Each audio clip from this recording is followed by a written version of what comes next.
Mister? No. So then how can they facilitate government transparency? And the next thing, them on a front bencher. So how them affect me? You see, a lot of work is in committees. So these portfolio-free MPs with less dire responsibilities are more accessible to you and me. So they help with policy. But it helps if we engage them, you see. So they're not just in the back benches, but on the ground, in the trenches. Though in the back of Parliament, we're at the front of their cause. So pause. Find your backbencher at jampja.org.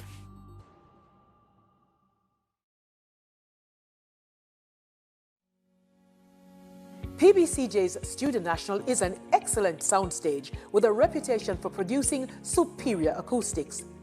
Equipped with blue and green screens, it facilitates digital insertion of visual effects and exciting backgrounds in post-production.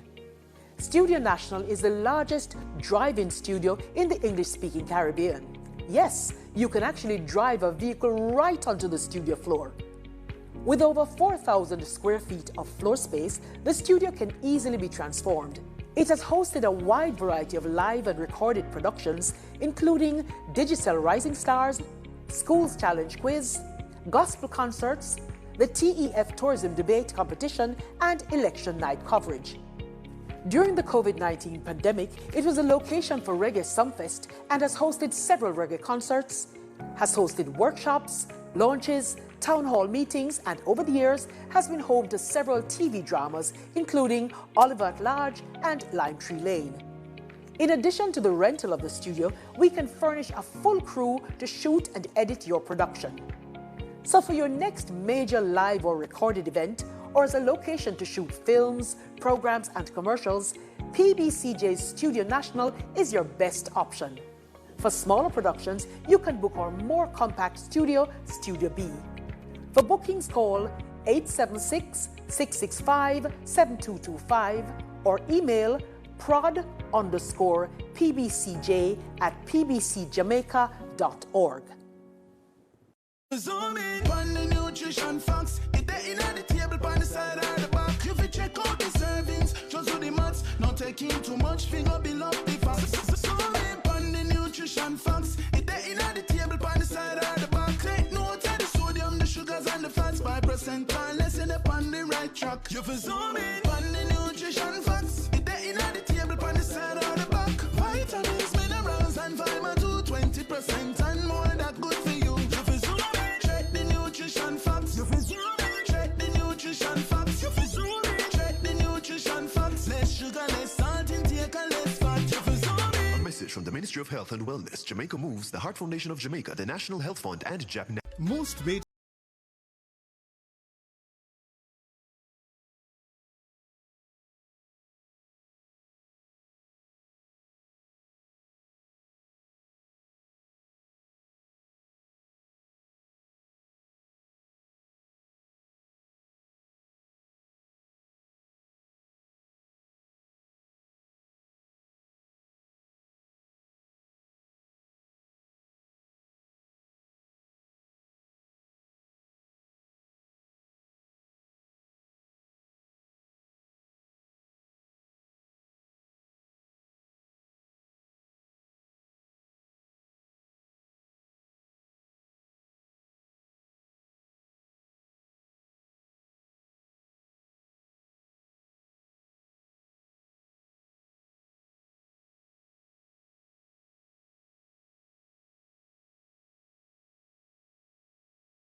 Cook it up and make we steam it. Fresh so me need it, tilapia a real fish. Cook it up and make we roast it. Farm fresh so me need it, tilapia a real fish. Grow smart at the best part. Food for thought so me have to eat smart. Easy catch, fully net. A tilapia so you don't know what's next. Cook it up and make we fry it. fresh, so me need it. Tilapia a real fish. Bring home the best in freshwater fish. High content of vitamin B3, protein and potassium. Tilapia, simple, healthy, delicious. So who keeps our taxpayer money in check? Well, the PAC and PAAC help watch over the country's budget. And one might sound like it just have an extra A, but they're way different. Here's how. The PAAC and PAC are two committees that watch the money. The Public Accounts Committee reviews government projects after them close. They do a post-audit check to see what problems arose with the costs and call officials to explain decisions that cause budget mismanagement. And then they recommend corrective action. So the problem will happen from when, not happen again. But what about the money we are spending right now? The PAAC. That's how Public Administration and Appropriations Committee pretty much means how your money will protect as it happen, we check. While projects go on, things are accurate. As government spend the nation's budget, PAAC reviews it. They examine proposals and summon officials to find problems before them don't use it. So the PAC and PAAC are two parliamentary committees that watch over the country's wallet to protect the budget and keep it in check. And you can get involved. Just visit jampja.org. No more guarantors for student loan. Your government cares about your education, and we don't want you to ever have to worry about going to university. The Students' Loan Bureau has a loan for you, so you can focus on your future. Na, na, na, na, na. We want a piece for Jamaica. Yeah, yeah. We have to be our brother's keeper. Yeah, yeah, yeah. Jamaica live good, yeah. I make we enjoy life. What we feel safe at night. Jamaica live good. I better you and I. No say we future bright. Jamaica live good. Come together as one. I make the violence the world. We want a piece for Jamaica. Yo, what are you? Oh man, none of that. No, brother, no, man, mash it back. You see you ever play ref? Dirty game, yeah, no but play. I like a bad game. No, I said, place you come from, brother, I want to live good, man. I want to live good, Bridging. No shake on, I can play a little ball, Bridging. Really have to shake on? Yeah, man, and no badness, Bridging. Just live good, man. Come together as one. I make the violence done. Today, we can report 2 consecutive years of reduction in major crimes and murders, with a significant reduction of almost 20% in murders for 2024. Between January 2022 and January 2025, we have reduced murders by 51%, and January 2025 had the lowest monthly murder count since September 2014. Our efforts have also resulted in the reduction of active gangs by 50%. We continue to increase firearm seizures, and in more communities, we are experiencing less violence. We will realize our vision of Jamaica as the place of choice to live, work, do business, raise families, and retire in peace and prosperity. The proceeding was brought to you by the Office of the Prime Minister.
We want you to enjoy the beauty of our island home, and that includes your beaches. That is why we are upgrading at least 9 beaches and equipping them with restrooms and other amenities for your comfort. Jamaica's beaches are your beaches.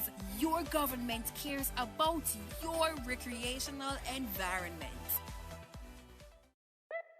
BGLC, the regulatory body. We regulate, you play without worry. We regulate, you play. BGLC, fair play when you play. For the fun of the game, you know when they are. BGLC, keep it fair for the player. You play the game and we are the rules that keep everything fair so the game play better. The Betting, Gaming and Lotteries Commission. We ensure fairness, integrity and responsible gaming practices. Keep the game fair and fun for everyone. We regulate, you play.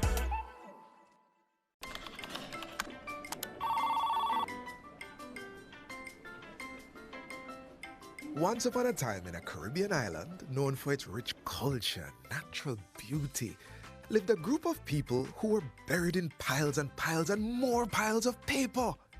Papers spanning back to the start of time. Then came a bright idea, harnessing technology to work smarter and not harder. The government of Jamaica is improving its operations to serve citizens better. Many services are now available online, and there's more to come. The government of Jamaica, building a better public sector for all.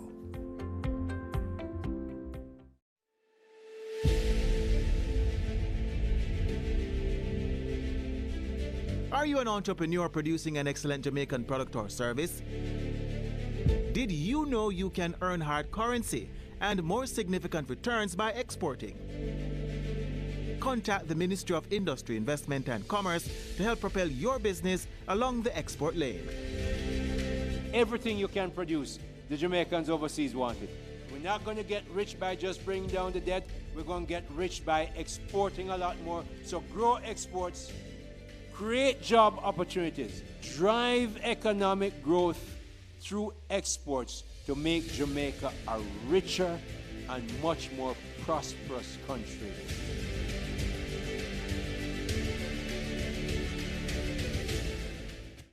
Do your part to prevent mosquito breeding. Mosquitoes will breed in any container that holds water. Tightly cover water storage containers such as drums, barrels, buckets and tanks. If this cannot be done, pour cooking oil on the water surface. Punch holes in all tins, plastics and beverage boxes to prevent the collection of water before disposal. Cover all tires or fill with dirt to prevent water collection. Scrub all vases once per week to remove mosquito eggs. Use mosquito repellents to protect yourself from mosquito bites. Dispose of garbage properly by placing in plastic bags and securing properly to prevent water collection. A message from the Ministry of Health and Wellness. Most Jamaicans will tell you corruption in politics is deep-rooted, and I just saw it said, and nothing can do about that. But actually, there is, and another 152 countries are doing it.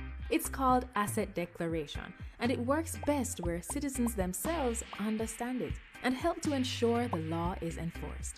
Corruption happens when public officials abuse their power to benefit themselves, family, or associates.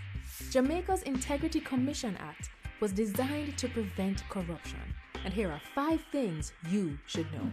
1. Under this law, every year MPs and senators must report what they earn, own, and owe, and if they don't, they'll be sanctioned. 2. Their report must include the same kind of information for their wife or husband and children. 3. If they get a gift worth more than $100,000 from anyone who's not family, they must declare it. 4. A summary of the declarations of our Prime Minister and opposition leader must be published where the public can read it. 5. Parliamentarians can now be prosecuted by the Integrity Commission. They can be fined up to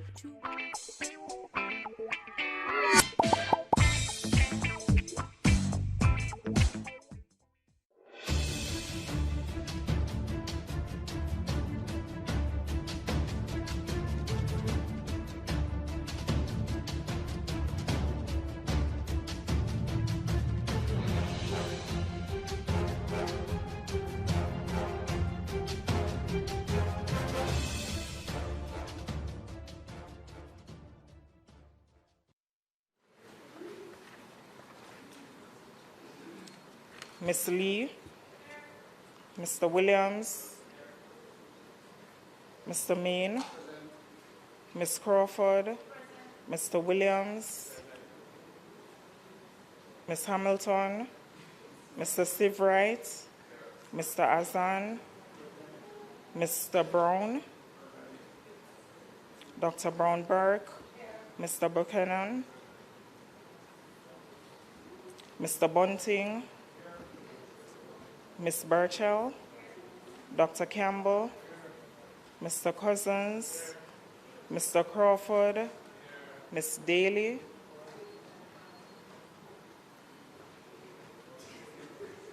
Dr. Dawes, Mr. Golding, Mr. Gordon,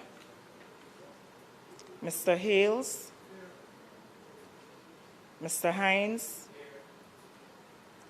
Mr. Hilton, Mr. Jackson, Ms. Jess,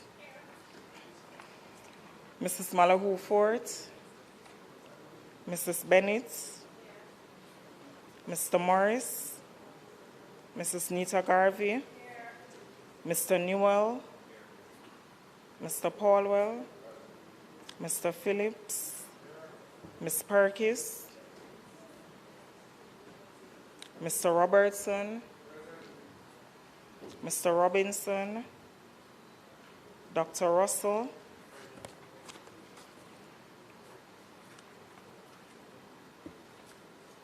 Ms. Shaw, Mr. Smith, Mr. Dwayne Vaz, and Mr. Warmington. Thank you, Madam Speaker.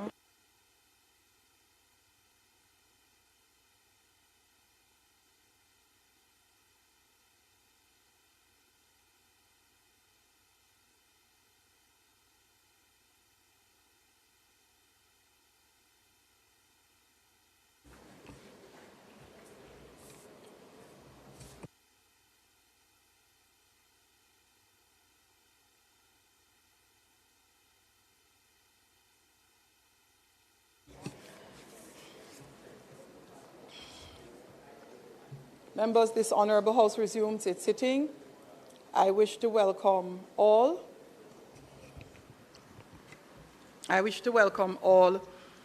To the sitting of the Honourable House of Representatives for today, Tuesday, October 14, 2025. As always, it's an honour and privilege to do so. Today, we welcome in the Speaker's Gallery a delegation from Bermuda, led by the Honourable Edward David Burt, JP MP, Premier and Minister of Finance of Bermuda, and other members of the delegation here with us today, Honourable Owen Darrell, JP MP, Minister of Tourism, Transport, Culture, and Sports, Mr. Christopher Famous, MP, and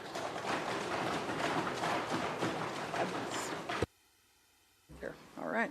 I would also thank you so very much.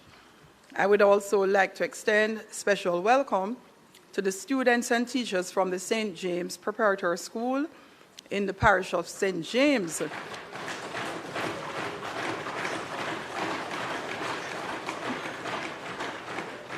They are 40 strong, and they are watching the proceedings from the gallery today.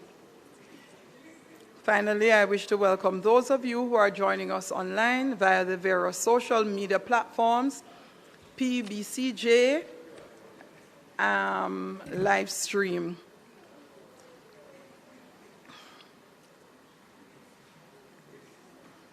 Members, last week I was unavoidably absent from the sitting of the House as I was in Bridgetown, Barbados, representing the Parliament and people of Jamaica at the 68th Commonwealth Parliamentary Conference.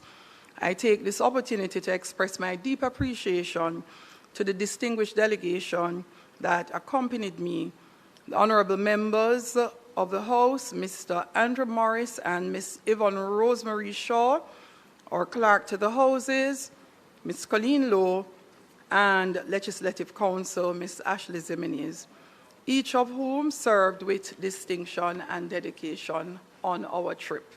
Thank you, members.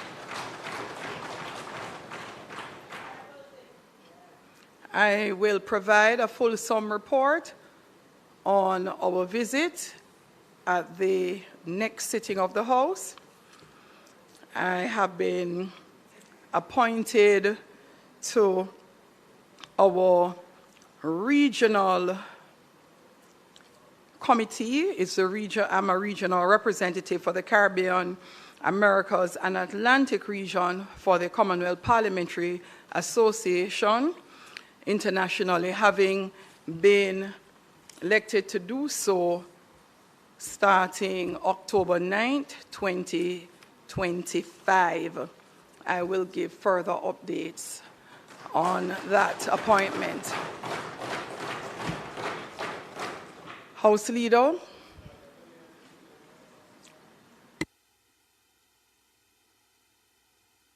Thank you very much, Madam Speaker.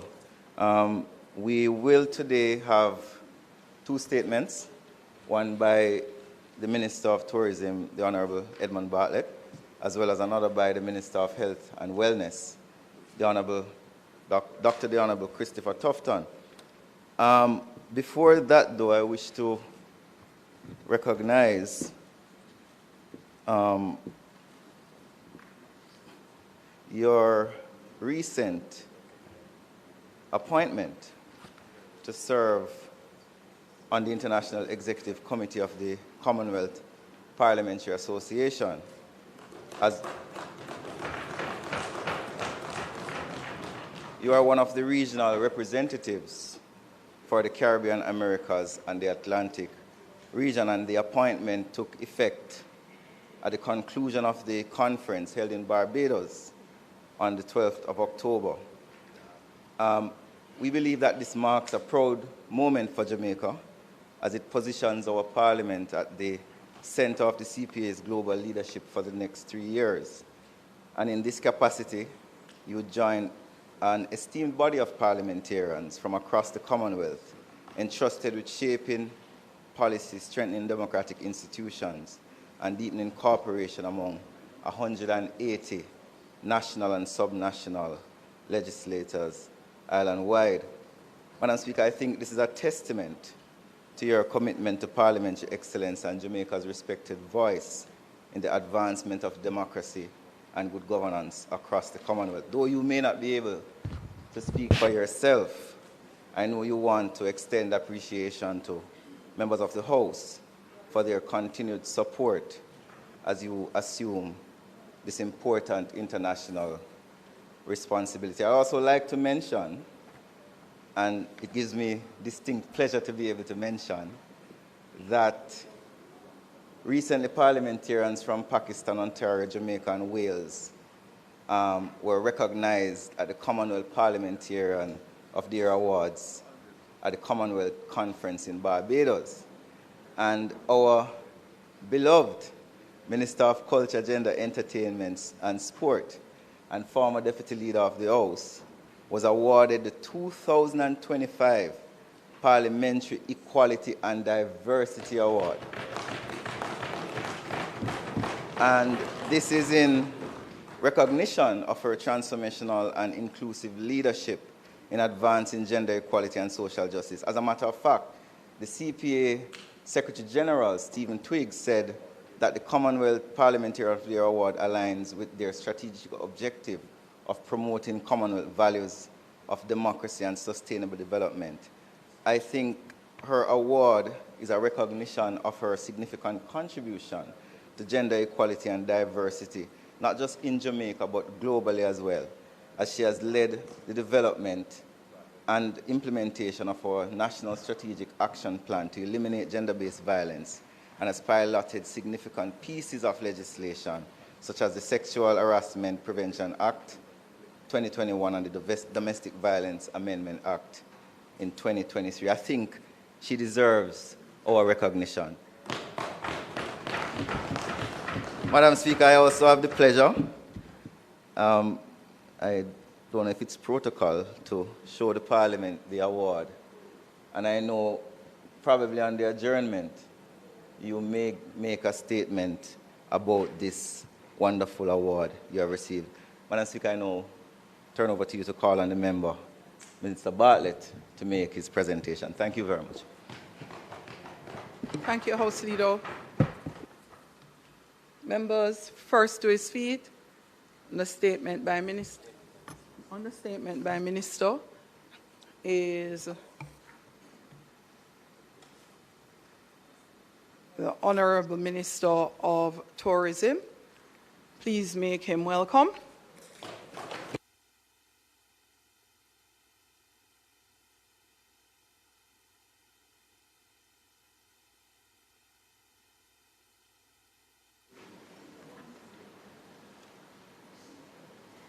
Thank you, Madam Speaker.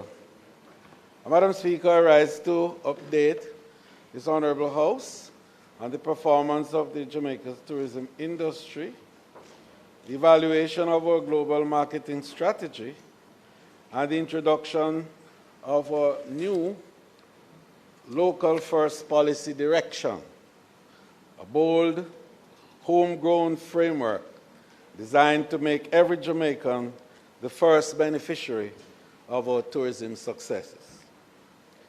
Tourism has once again proven to be the engine driving Jamaica's economic momentum, generating jobs, attracting investments, and transforming communities across the island. Yet, as we expand our reach globally, our focus must remain firmly rooted at home. The growth of tourism must mean the growth of Jamaica. This is not merely an economic update, Madam Speaker. It is a reaffirmation of our mission to make tourism a force for national transformation. The global tourism landscape is experiencing a robust recovery. According to the UN World Tourism Barometer, over 690 million tourists traveled internationally between January and June 2025, 33 million more than in the previous period and the same period, in fact, last year. Travelers are spending more, staying longer, and seeking experiences that are meaningful, sustainable, and culturally authentic. In our own region, the Caribbean welcomed more than 32 million visitors in the first half of 2025, surpassing pre-pandemic levels. The message is clear. Global travelers are once again turning to the Caribbean for the best in hospitality, culture, and natural beauty, and Jamaica continues to lead the way. In fact, Madam Speaker, in the last World Travel Awards regional event in St. Lucia, Jamaica swept the Caribbean with awards, copying 46 awards in almost every category in the area. As the world then rediscovers travel, Jamaica stands ready, not just to welcome visitors, but to lead the region into a new era of sustainable growth. Madam Speaker, Jamaica's performance mirrors this global resurgence of which I spoke earlier. We are projecting 4.3 million visitor arrivals for 2025, a 2.7% increase over 24, and earning $4.6 billion, representing 7.1% growth over the year.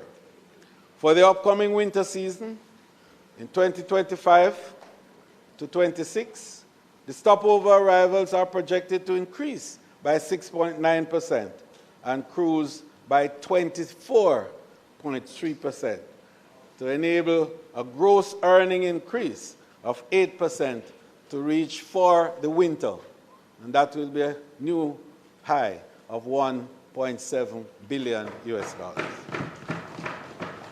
With this trajectory, Jamaica is firmly on course to achieve its 5x5x5 mission.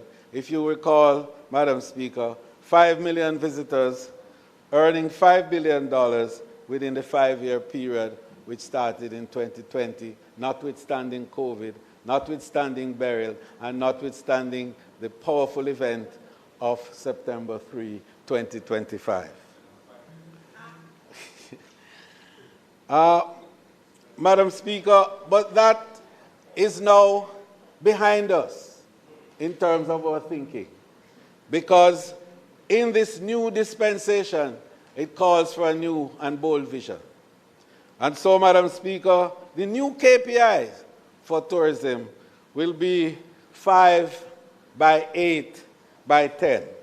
That is to achieve 5 million visitors, earning $10 billion by 2030 of this year.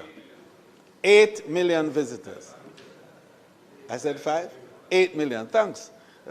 Keen ear. Yes. Following good. Madam Speaker, that 8 million, of course, is the Prime Minister's number, if you recall. He said it very clearly to us that we are below our threshold when we stay at 5. So having achieved 5, Prime Minister, the next frontier is 8. So this vision, Madam Speaker, reflects our confidence not just in numbers, but in people, in the creativity, hospitality, and resilience that defined brand Jamaica. Our marketing focus is expanding beyond traditional markets to embrace new frontiers in Latin America, Middle East, Asia, and of course, Madam Speaker, this is supported by enhanced airlift, digital innovation, and strategic partnerships that ensure Jamaica will remain top of mind for global travelers. The United States, Madam Speaker, remains our strongest source market, representing nearly 70% of arrivals. Despite earlier disruptions linked, of course, to the U.S. federal shutdown, the demand still remains solid. I just came out of the market over the weekend, completing the U.S., Canada, and the UK, and I'm satisfied that the trends are clear. Jamaica remains a solid destination with strong partnership emerging in almost every area, and indeed, Madam Speaker, that we are seeing new flights emerging. We are seeing a strength also in the Caribbean that is unprecedented. Latin America now emerged as our new frontier. In fact, first half of 2025, we welcomed 30,806 visitors, a 77% increase over the same period last year.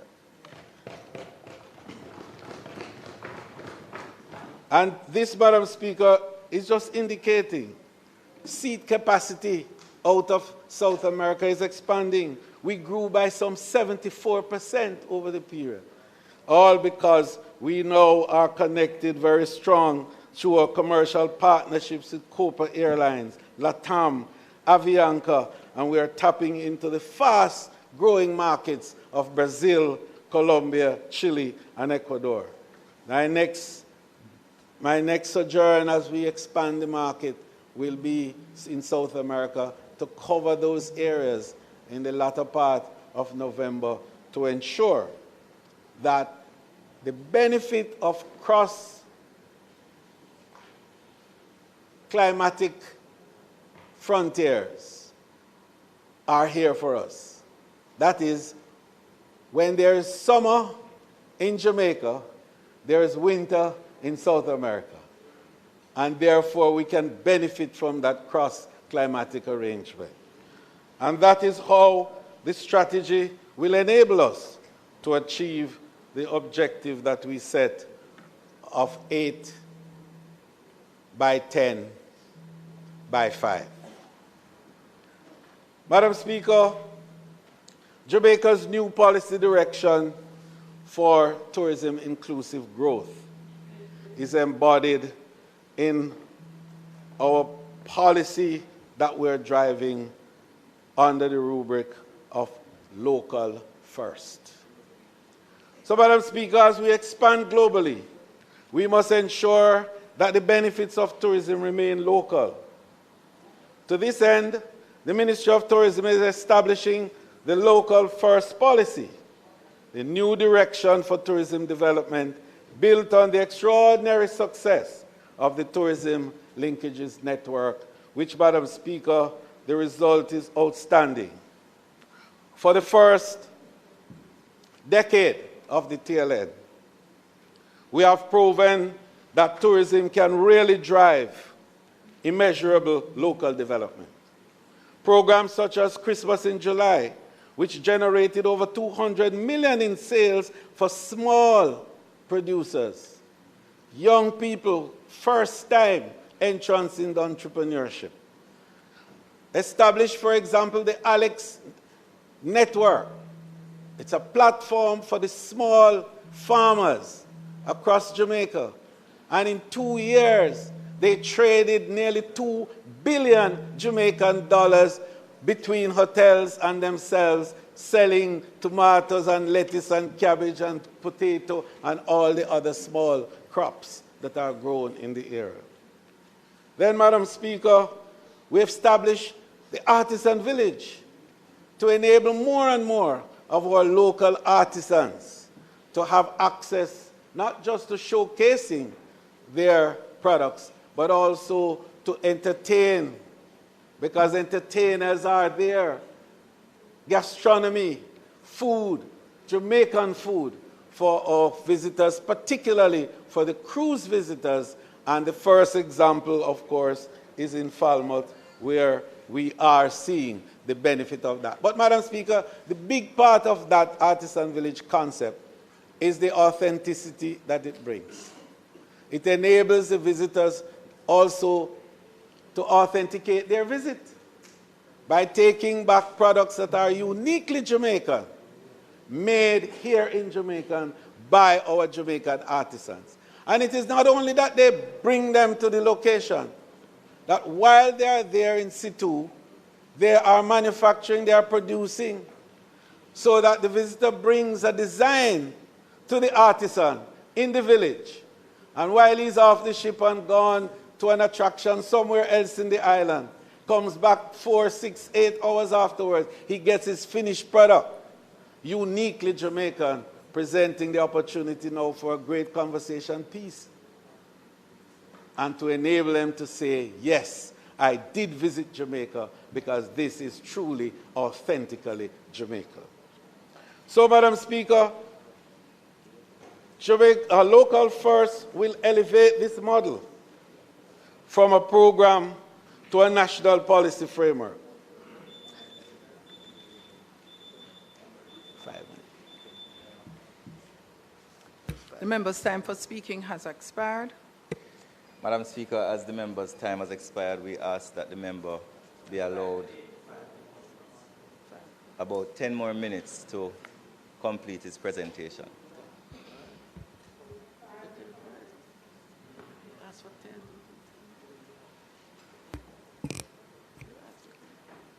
Members, the question is that the minister be allowed 8 minutes to complete his presentation. Those in favor?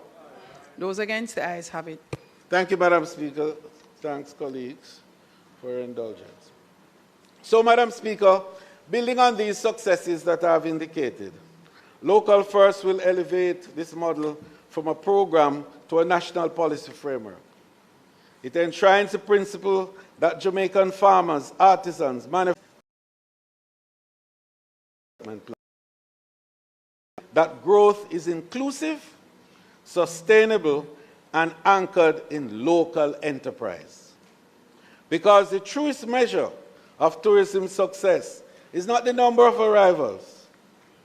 It is in the number of lives that have been improved. The framework introduces measurable local procurement targets, community benefit agreements, CBAs as we call them, in every resort area, and a linkage data network that will publicly track how much of the tourism dollar stays in Jamaica. And this is the first time that that will be happening in the history of tourism in Jamaica.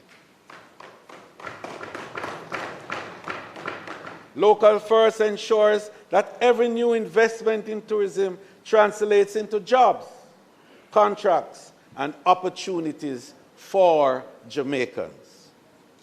To drive this process, Madam Speaker, the Ministry has established a high-level task force on local first. And this task force will be led by the Minister of State, the Honorable Tova Hamilton, and will bring together key tourism agencies. And I'll be inviting the opposition spokesperson on tourism to join this task force, because it is important that it is understood that local first has no color.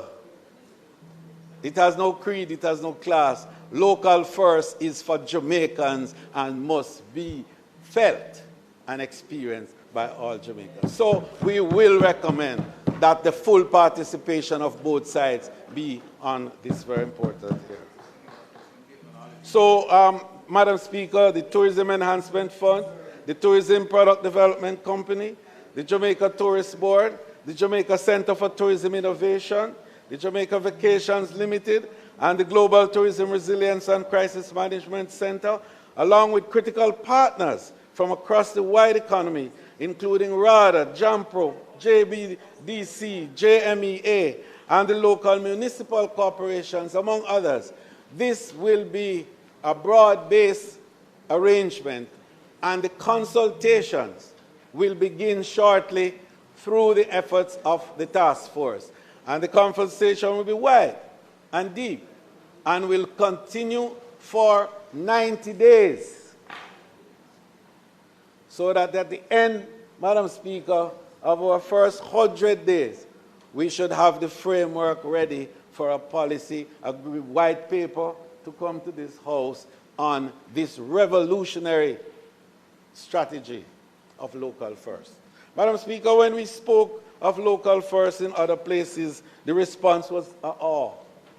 And they are anticipating Jamaica's implementation because it will represent a model that the rest of the world can look at. Because tourism has always been seen in many places as an extractive industry. This local first will enable a new perspective on tourism as a truly inclusive industry. May it please you, Madam Speaker.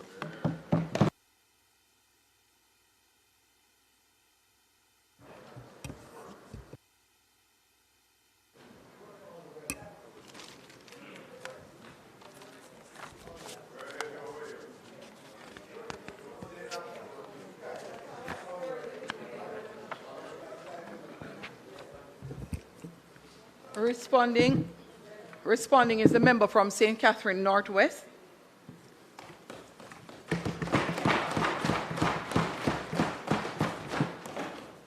Thank you, Madam Speaker, and I congratulate the Minister and the industry for all the things that they have achieved over continuously over a very long period of time.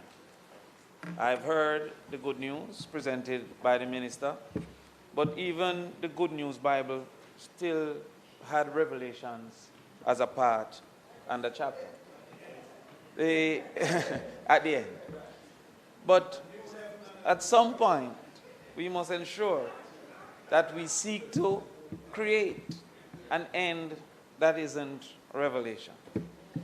I've heard the Minister speak to something that sounds quite exciting about the number of flights that are coming to Jamaica and the new flights opening new frontiers to Jamaica. Yet, when one looks at the document, you recognize that the level of dependence on the United States is still maintained. Over 70% of the persons coming to Jamaica are coming from the United States. This is similar to the last 10 years of approximately 70 to 73% of visitors to Jamaica coming from the United States. I see the Minister indicating 63. However, I think in the document I saw 70. In the past, it was 63%. Okay. But you have indicated, Minister, that we have reversed in differentiation. I understand, but I would hope that my 5 minutes is not a debate. But the minister will be allowed to respond, because the size of the United States have not increased or diminished over time. The dependence on the United States have caused for a statement made by the minister that simple things like a lockdown in the US had had great impact on our arrival numbers. And the effort must be for a greater differentiation of markets. At one point, we were going strong in England. At another point, we're going strong in Canada. One concern that one must also be considering is the level of seat support that we're offering. I saw no mention of that, but it is not unusual that to open new frontiers, there's a subsidy offered to these airlines that are going to then be coming to Jamaica. That subsidy must be placed in the price of opening these new frontiers, and we would love to know that the public is informed if seat support is being offered to those entities and the level of seat support that is being offered to those entities. Additionally, excitement can be found in the Jamaica First statement. But the Jamaica First statement must also be a part of the consideration for the benefits of the industry in the most direct Jamaican, i.e. the employees. I wonder if Jamaica First is the reason for the high levels, local first, that the locals employed to the entities. Just recently we saw many demonstrations in many hotels because the locals were dissatisfied with the remuneration and treatment that they were receiving in some of those hotels. Indeed, it is necessary for us to consider a special hotel minimum wage because the circumstances of the hotel workers are not the norm of a regular 9 to 5. There is no person who is serving as a waitress that can say, you know what, I'm going to wash my face and bathe and ready up because time is finished before she finished serving the person, even if the person intends to stay a much longer period of time. There was a point in time that we considered the security guard for a special minimum wage because the perils of the job, including the time of travel to and from job, if you're on a particular shift, must be considered as well. Does local first also include investors? We can see some of our members here from Westmoreland that can tell you that Negril is suffering because the small and medium-sized entities are being outcompeted by larger foreign-owned entities that are causing for lower prices, that are causing for a disbursement of investment, that have more new properties, that have greater brand recognition, especially in these markets that they're going after, that benefit from larger promotional budgets, and they are dwarfing the... Take out the next 3 minutes that he was debating. They are dwarfing You have to sit, member. House Leader, the member's time for speaking has finished. House Leader, I think we should afford the same courtesy as It doesn't work like that, House Leader. How long did it? House, the question is that the member be allowed 2 additional minutes to complete. Member, please use it wisely. Yeah, the same, it doesn't work like that. The same courtesy isn't extended. But that is fine. So thank you, Madam Speaker. Member, please, this is not the best sitting to start these types of discourse. The minister gets more time than the member who is responding, who normally gets only 5 minutes. So the timing is based on nothing other than what is given in the standing orders and the leniency of the speaker. So you are giving leniency. Please do not allow anybody to distract you so you may complete in the time. Thank you, member. Well, local first, Minister, let me, Madam Speaker, let me hurry up, should be extended as well to our small and medium properties that are suffering, that are also most affected by competition from Airbnbs, and the program must be in place to sustain and to protect the existence and profitability of our small and medium-sized entities as well. We heard exciting news about the craft market. However, we have recognized that craft have dissolved into almost a retail industry, with Chinese craft being the most dominant presence in most of the things. We have seen that there's also very limited protection for design, to the point that persons that attended Edna Manley see no true benefit unless they have a place within the craft market, because their designs are not satisfactorily protected. Finally, because of the context of time, we would also want to recommend to you the Minister of Entertainment's conversation last week, where entertainment can be used as an attractor to Jamaica. We have been dependent on climate differentiation. That's why we call those coming from the north bird tourists. They fly south for winter. And you're now seeking to contribute to a new climatic differentiation for the summer months. But the summer months, entertainment can be used as a chief attractor. We can build out the Sumfests of this country. We can build out the entertainment brand that Jamaica has established, to use that instead of climatic differences as an attractor. So again, we congratulate you, Minister, and as well the industry. But we are acknowledging the challenges that we can face if local first is only a slogan and not implemented on behalf of the workers, of the small and medium-sized hoteliers, in particular the owners, and on behalf of the Juta tours and the taxi operators who have been squeezed out of the industry to this point. As well, we can't be giving all these work permits to persons that the skills exist in Jamaica to work in the hotels, including entertainment. Thank you, Madam Speaker, and thanks for being here.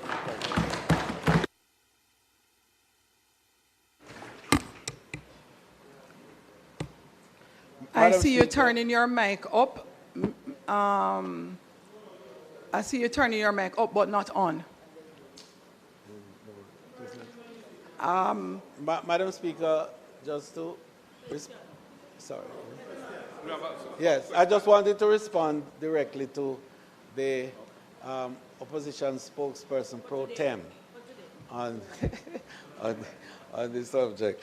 Madam Speaker, the member raised some very important points, especially in relation to local first, because it is that reason and more why this concept and the strategy of local first is introduced. You recall that it was a manifesto indicator for the last election, that we were satisfied that because the industry had reached what we call the critical mass, that is, now we are where there's a ratio of 1-to-1 visitor stopover to population. And the big players of the world are now interested in you. The big investors are coming. And the models that are now being utilized relating to vertical and horizontal integration threaten the very basis on which we have driven the industry in the last 10, 15 years in particular, where our effort is to have a stronger retention of the tourism donor in the local economy. And so the infrastructure required for that, we have been slowly putting in place, not sufficiently, Madam Speaker, and that we acknowledge small countries like ours have that problem. But we have trained more workers in the industry than any other government in the history of Jamaica. Trained and certified.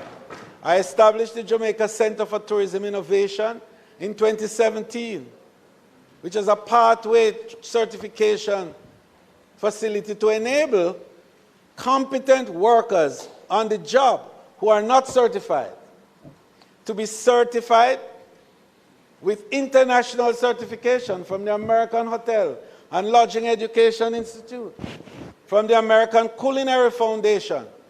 And since then, 25,000 workers of the tourism industry are certified with that designation. They can leave now and go anywhere to work. And the truth is that when we go to other countries and we go into hotels, we are shocked to hear Minister, I come from Trelawney. I come from all over because they have what we call portability. They are now able to peddle their wares with certification. They have stackable credentials that they can move around with the world because we have certified and trained them. We went into high schools, and now, last year, 358 students graduated from the 33 high schools that have a program that gives a certificate in hotel management and customer service, and in some levels, associate degree. We've gone further. Talk about the entertainers. We established the first entertainment academy that we are now training fit for purpose entertainment and entertainers for the industry, supported by local impresarios and local producers here, working with us to train them. DJs are certified DJs. We went further. We established the Gastronomy Academy. And 2 weeks ago, before I left for the market, we graduated the first 2 executive sous chefs in the history of Jamaica, 2 ladies who are now working at Hyatt Hotel in Montego Bay. You don't have to clap for that. But these represent the steps that we are taking to professionalize the industry and to deal with the issue of low salaries. Because it is not always by legislation. It's by building capacity to produce more, to add value, to be able to innovate in the workplace. And so it is answering the question that you raised. The last point that we want to make on this, Madam Speaker, but a little 101 is necessary sometimes. So as to ensure that the right questions are asked. No, Minister, you have 3 questions remaining, and it would not be a new statement by Minister. So there are 3 members waiting to also ask questions. The member from St. Andrew South will go first based on the fact that so many mics were on and off. And then Westmoreland Western. And last is the member from St. Mary's Central, in that order. Thank you for your guidance, Madam Speaker. Well, Madam Speaker, it would be remiss of me if I did not answer the question in relation to seat support, because I do think that this is a very important consideration when members are trying to establish the cost of the market initiatives and also the cost of airlift into our space. So just to make the point that the new market of South America that we are now annexing, the airlines are all what we call scheduled charters. And therefore the support that is needed from them is not seat support. It's marketing support, which is part of what we do. And so, to answer your question, there is no direct support for seats for these new markets. The final point that I wish to answer, Madam Speaker, is the issue of the small hotels and the problems. We are responding to that. And we established, as you remember, $1 billion at Exim Bank, which has been on lent to small players, small hoteliers and small players, at the lowest interest rates in the country, a total of $25 million a time, to assist them in dealing with upscaling and building capacity to respond to some of the marketing challenges that they have today. May it please you, Madam Speaker.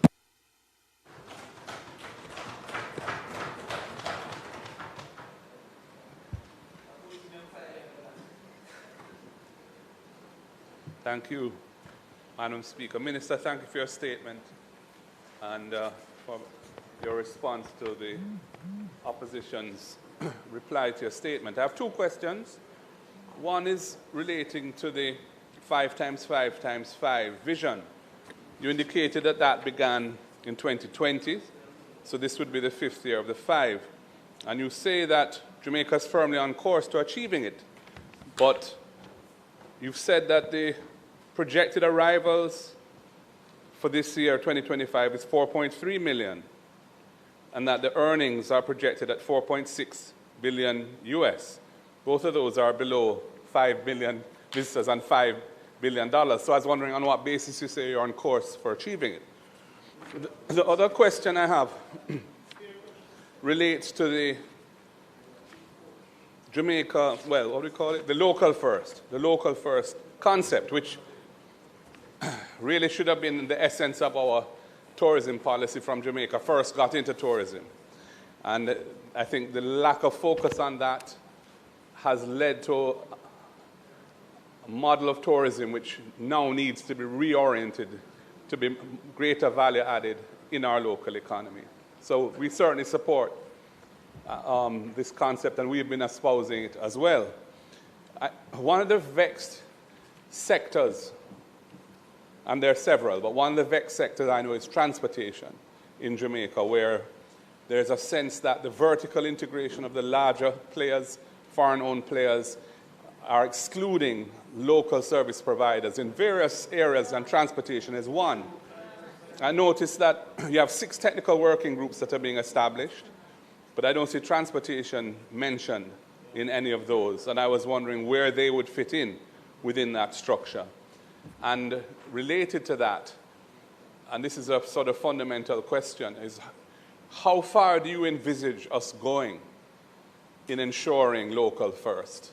Because, you know, there's exhortation at one end of the spectrum, and there is other methodologies of trying to force a situation to adjust because people will not otherwise adjust their behavior. And I want to know what level of commitment you have to that, because it will impact how far we are able to get along the local first mission. So those are my questions.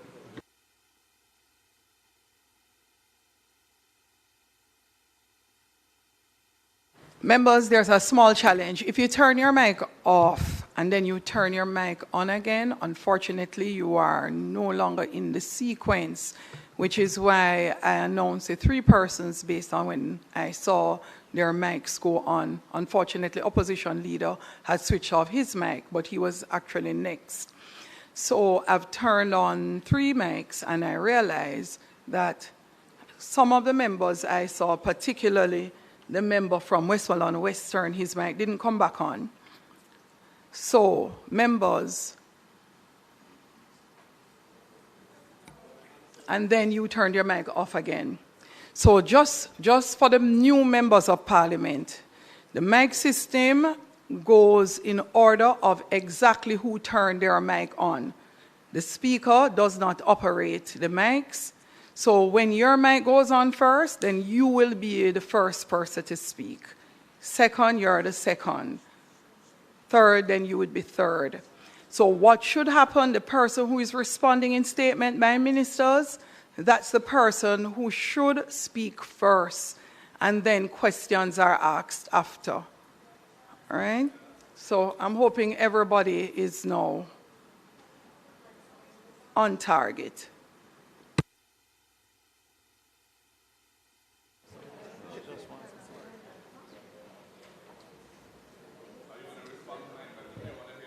No, the next member is the member from Westmoreland Western. Minister, I think you're the... Minister, let me first commend you.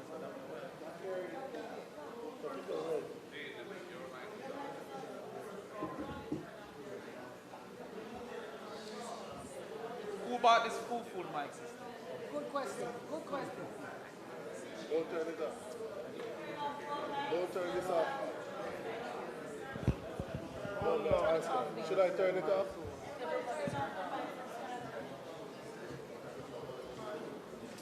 I turn it off and then you say we can't talk like a thief. Members, I won't repeat, but since persons who are up to speak turn their mics off, you are no longer in the queue.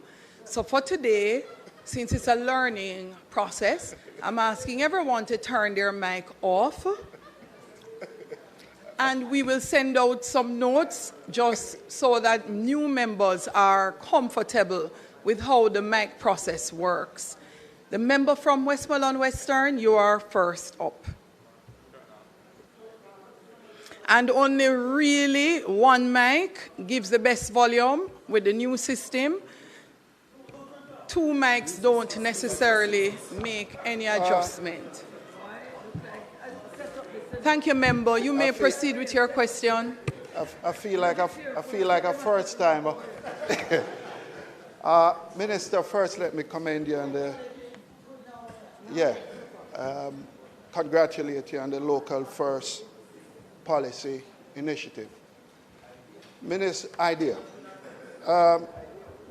Minister, I think you'd agree with me with Negrel's contribution to the overall national tourism product. But for local first to work, some things have to work first for the people in Negril, the small operators, the citizens that work within the tourism industry. And I'll go through some things here and I'd want your feedback on it. Number one, the infrastructure in Negril needs to, if it's local first, the local players in the market, they speak of the infrastructure in Negril. It needs to upgrade, it needs to look presentable, it needs to more or less look as if it's world class or other sections of Jamaica.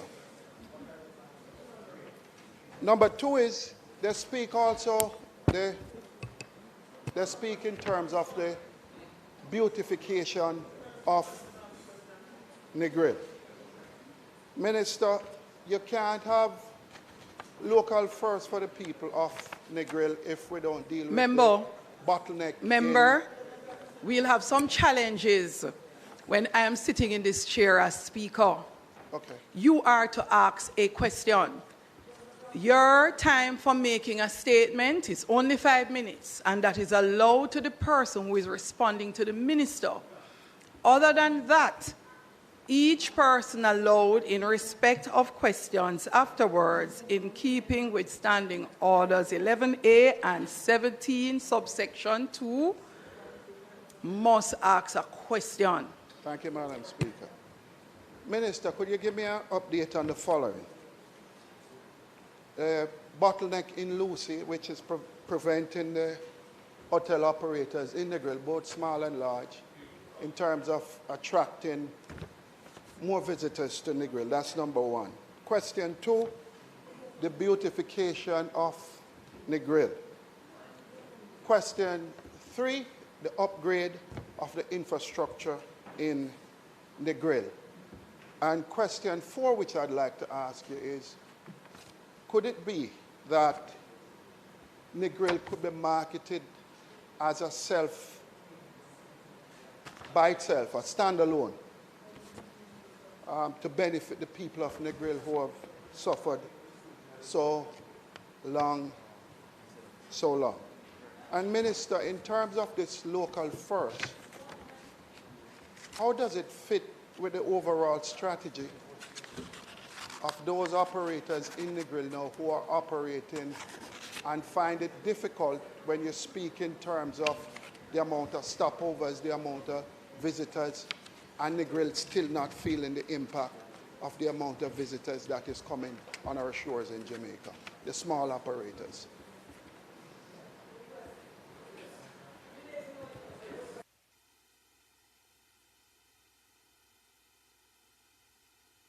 Chris.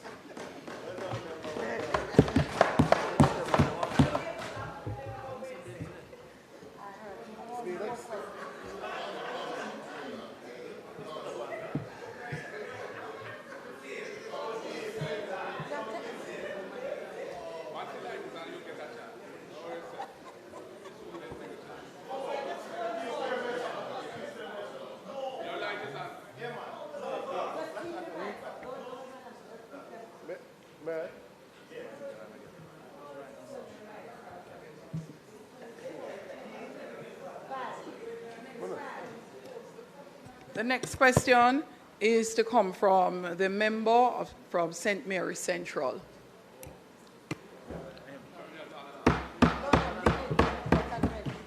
Thank you, Madam Speaker.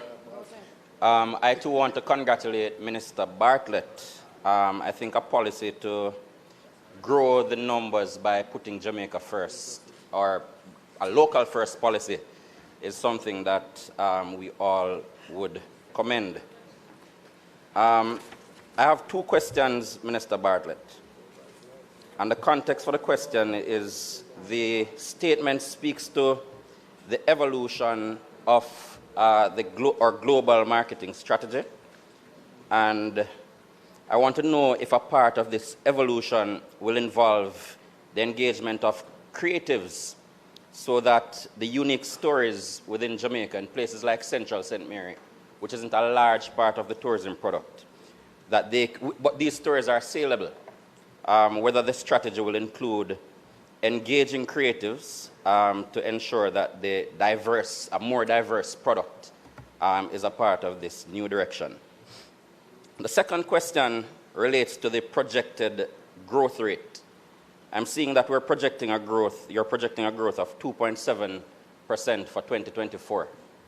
I noticed for 2025, I note that for 2024, the growth rate in the Caribbean based on CTO was 6.1%.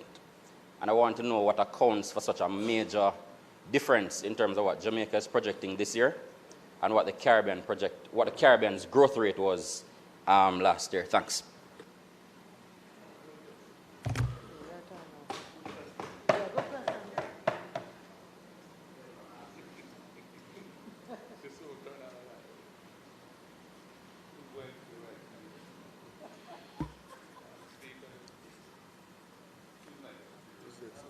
I am wondering if the minister would like to respond to the set of questions. No?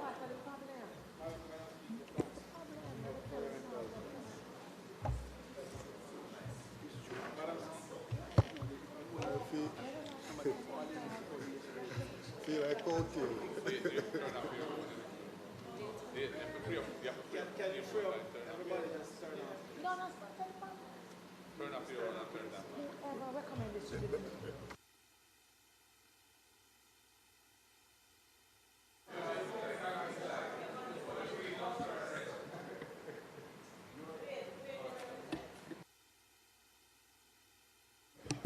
The member from Westmoreland Central. You just turned your mic off? I just turned it on.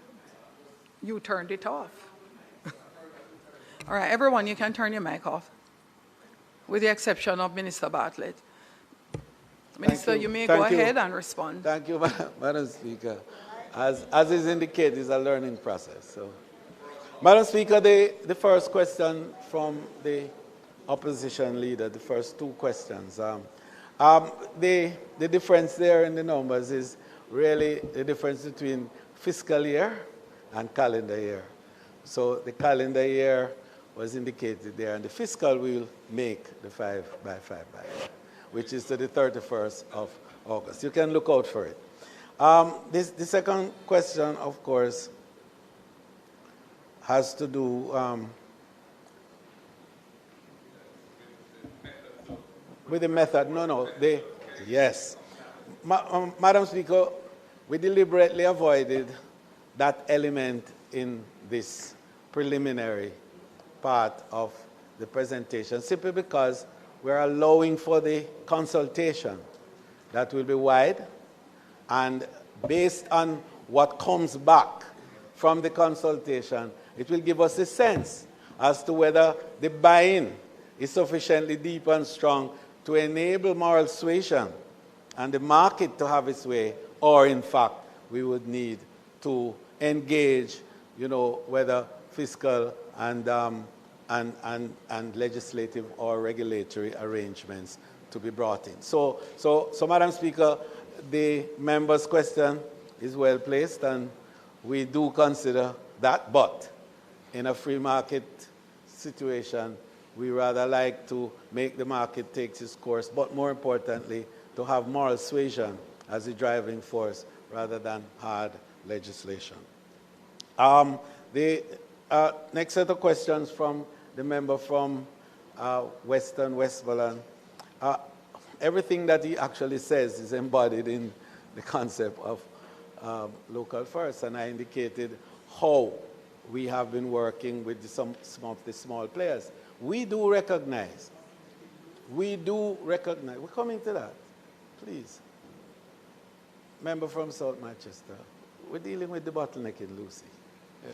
But we wanted to first of all deal with what we know impacts him, and to indicate to him further that this morning we established a small team that will go to Negril on the 22nd to engage the stakeholders and the concerns that have been raised over the last few days, because we are conscious of the fact that there are areas that needs to be dealt with in Negril. No question about that at all, and we certainly will.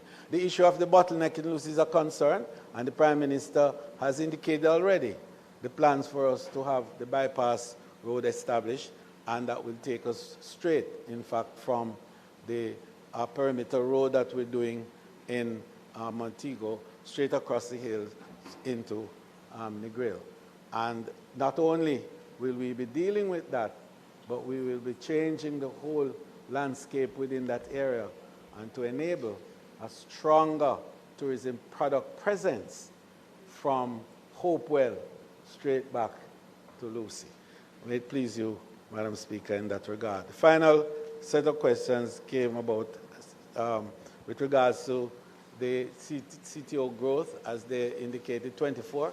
Just to indicate to you that the period of that level of growth for Jamaica went immediately after COVID, and we were the leaders. We carried the Caribbean in terms of growth rate throughout the period.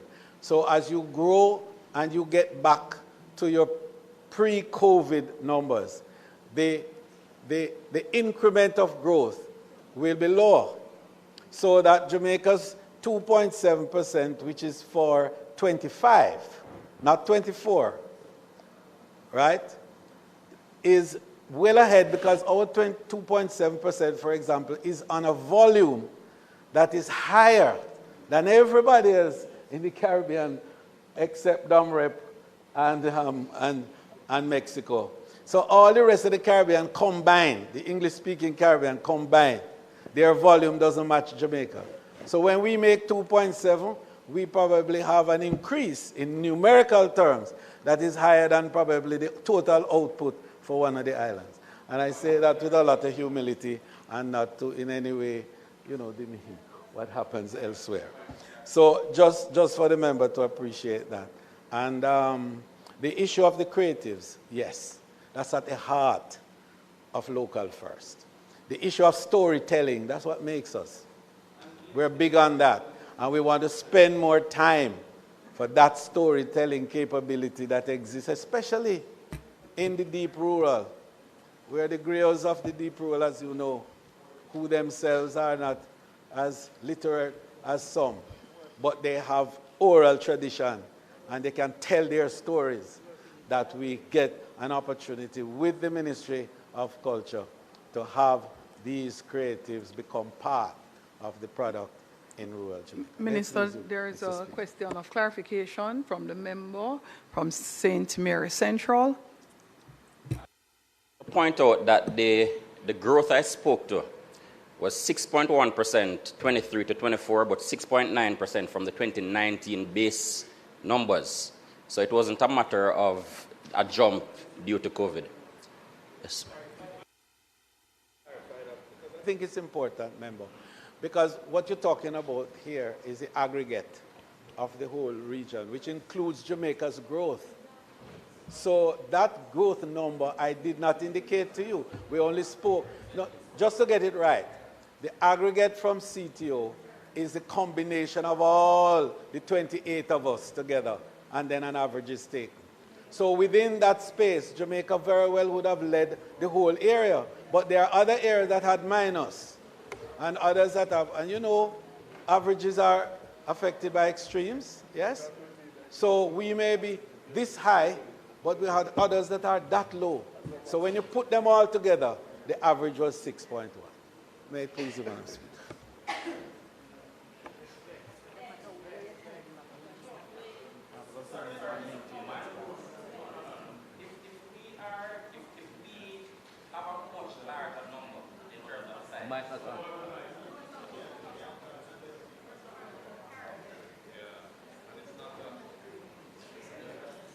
this passes 2% of no. Members, the mic system actually does not facilitate what you're attempting to do, which is why I'd ask all the members to leave their mics off. But somehow members aren't following the instructions, and therefore I will work with the mic system because it doesn't make sense to spend the day speaking about the mic. So I ask members to turn their mics off to allow for us to move from person to person without having to go through this process again. And it also allows for clarification or follow-up in terms of supplementary of a member who asked a question and is not satisfied and need further clarification of their original question asked. So we go again.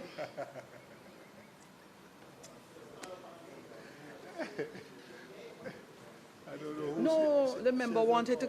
So member, for further clarification.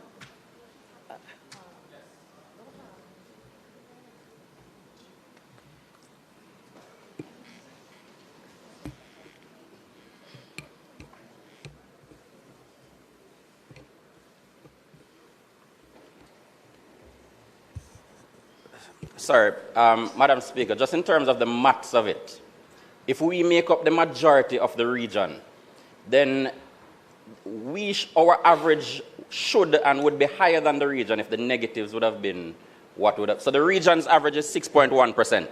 It means we are pulling down the average if ours is so much lower than the averages in terms of the maths of it. I'm not clear. Madam Speaker,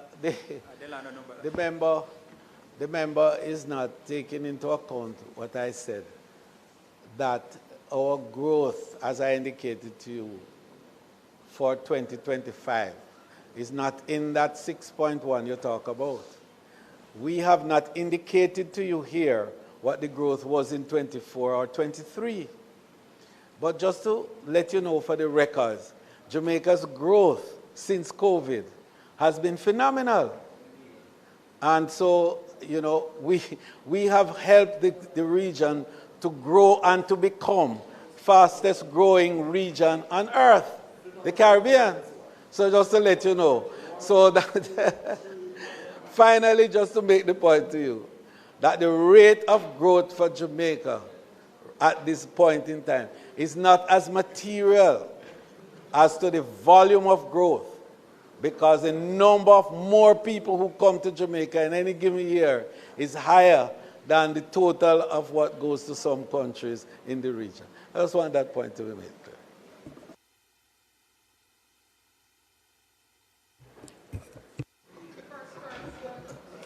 First person up would be the member from Westmoreland Eastern. General. Thank you, Madam Speaker. Minister, in your statement, you made mention of $1 billion being of agricultural produce being supplied. But if we look at it in context, the food import bill for the country moved from $800 million US in 2016 to $1.6 billion US. And Statin says that about 60% of that import bill goes to the tourism industry. So the $1 billion really represents 0.65% of what we are spending through the tourism industry. So the question is really about what additional linkages are being formed between tourism and agriculture to ensure that a larger share of the needs of the hotel can be supplied by the local farmers.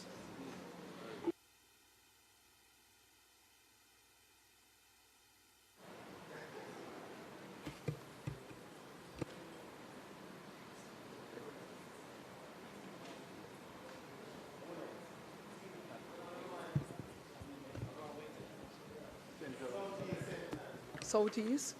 A member from Southeast St. Anne. Thank you. Thank you, Madam Speaker.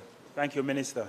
I have two very specific questions, one more global and the other more local. The new markets that you spoke about, and you made specific reference of Latin America and also Asia, but not mention of Africa. Can the minister tell the House what steps are being taken to improve airlift from Africa, given the growing population as well as increased disposable income that we know is the case in African societies? The second question, Madam Speaker, relates to the local first model, which we welcome, as you've heard.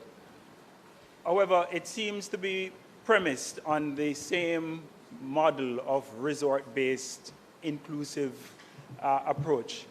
And so, would you please tell the House how this model will engage local communities more to ensure that we have an approach to tourism that is community-oriented, community-based, consistent with the point you made about the storytelling and reflecting our culture and so on, but also sustainable, given that we know the resort-based approach does take a toll, a heavy toll on the environment. Thank you. Next, the member from Hanover Western. If it so pleases you, Madam Speaker. Minister, I must commend you on a really good presentation. I quite like the idea of local first. And I quote from you, transport operators must have the first opportunity to provide transport to hotels. My question to you, independent transport operators such as JUTA, JU, JCAL, and others, they have been complaining about the high fees that are being charged by the large players in the industry. What is being done to address such those issues? Also, as it relates, my next question relates to the entertainment packages that are being offered by some of these large players, again, local first. I welcome the idea of an entertainment academy, but what measures will be in place to ensure that some of the hotels utilize the services of persons coming from the entertainment academy, as well as even currently some of the employees as it relates to providing entertainment in the hotels? And also, what marketing support is being offered to smaller hotels within the space, especially Negril? I must also say that I'm happy to hear that there are plans as it relates to the Lucy, the bypass in Lucy. I'm sure that will add to the tourism product. I'm, however, hopeful that that will be done if there's a timeline with respect to that bypass. Last question comes from the member from Westmoreland Central. Would you be so kind? Thank you, Madam Speaker. Two quick questions for the Minister. Just to expound a bit from what the member from Eastern Westmoreland said. The ALEX program that you mentioned, the linkages program, you mentioned that 2 billion has been circulated. The real question is how many farmers have actually benefited from this program so far. I haven't really, I know it's a linkages program, so farmers would be creating the produce to be used within this program. So I'm asking if we have that information to see specifically how it has benefited the farmers of this country. And secondly, I haven't heard anything mentioned in the local first about sports tourism. And in the context of the Jamaica match later, sports brings a lot of people to Jamaica. And what I'm asking if we have incorporated this in the local first, because we have a lot of facilities across Jamaica that would need to invest in order to really improve the level of tourism that comes from sports. I'm asking if that has been included in the program.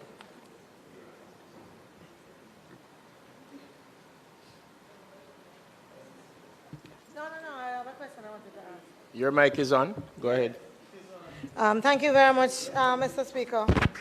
Minister, I want to join those on this side who have indicated the importance of the local first, which is very important to many of us and our local communities. And the question I want to ask you really is around when you say that you're expecting this to spur development and to bring different sectors in. The sector that comes to mind that I want to ask you about is the fishers and how, and I say that not just because I have a constituency where we do have fishers, but today I was listening to some fishers from St. Anne speaking about the problem that they have. And the question to you, Minister, is how will the government of Jamaica protect our fishers out at sea as they go to earn a livelihood with the questions that now abound, where some of them are taken off their vessels are destroyed, and where there is no discussion about compensation and about securing their livelihood?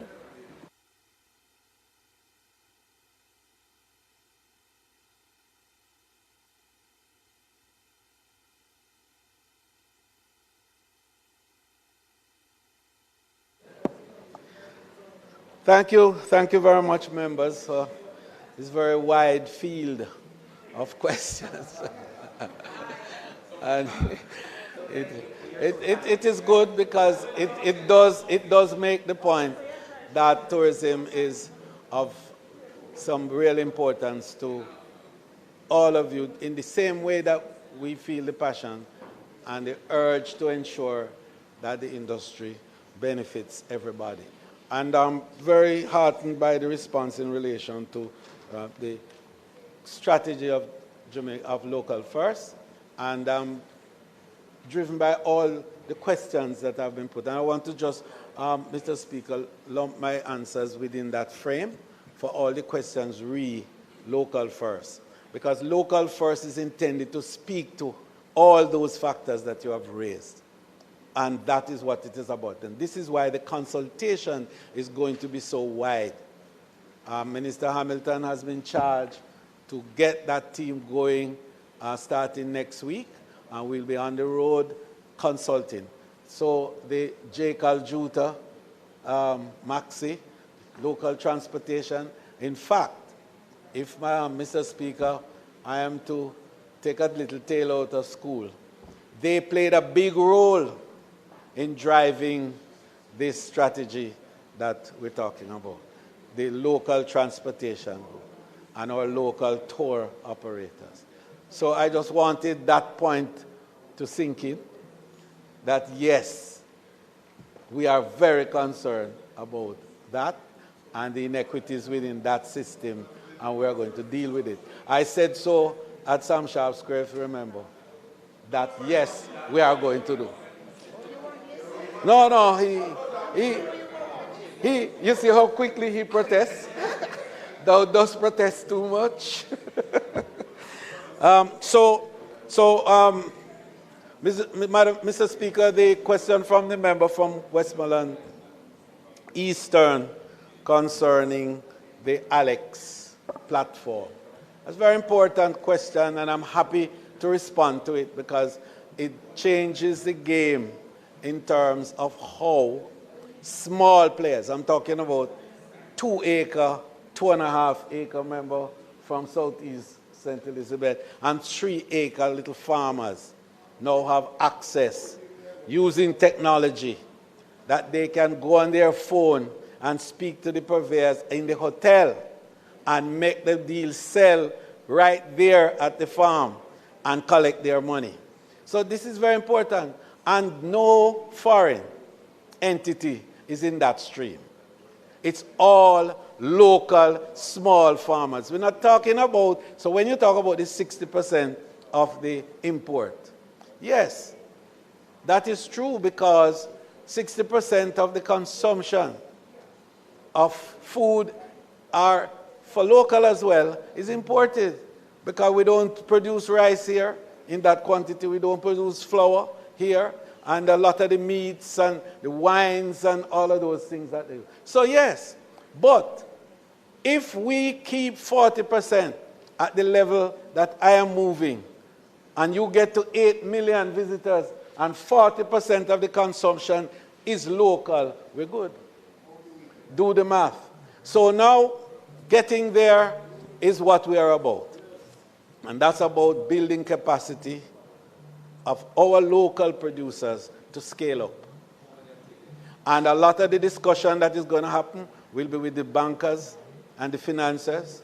A lot of that discussion that is going to take place is with the bigger farmers who can scale up and who will use technology to have greater levels of production, with manufacturers and so on. So this is a whole new ball game that we are introducing. You heard me talk about it. The member from Western St. Andrew is aware of how long and hard we talk about the supply logistics center that we want to develop for tourism.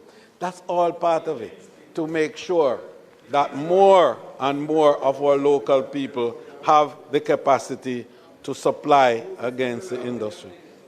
The last response, of course, the member from Southwest St. Andrew, a little bit outside of my remit, Madam Member, but I understand the concern, and it will be taken up at the right level.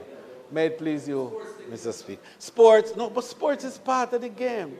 No, hold on. Minister of Sports and I have been working on this, and we have an announcement shortly to make in relation to sports tourism. So we'll see, yes, member from...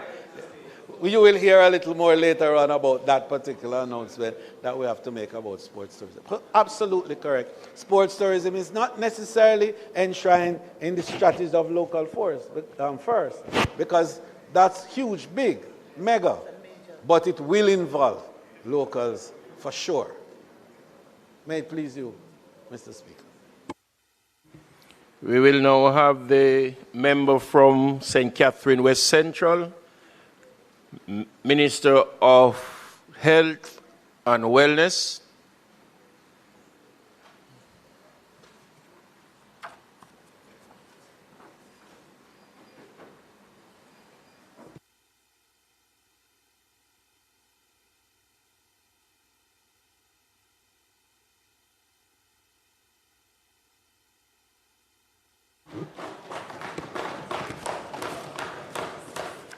Thank you very much, Mr. Speaker, colleagues.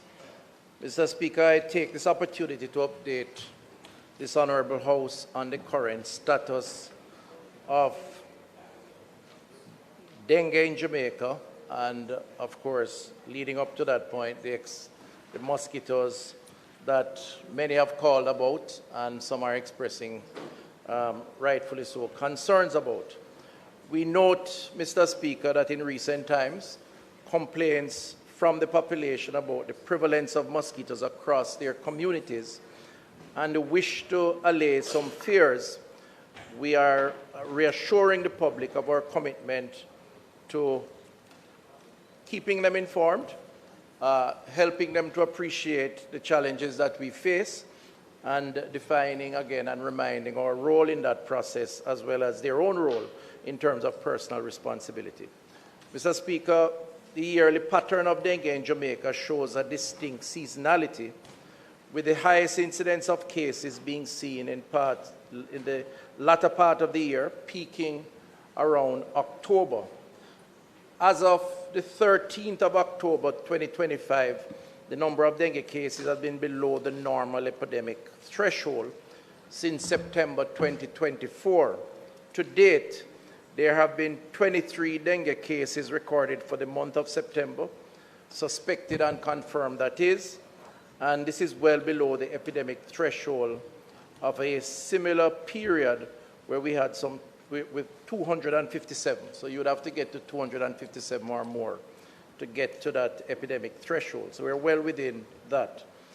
At the same time, Jamaica is currently experiencing a notable increase in mosquito population across multiple species, particularly nuisance mosquitoes. And we refer to nuisance mosquitoes as domestic species that are here with us, have always been here with us, but they do not carry the virus itself.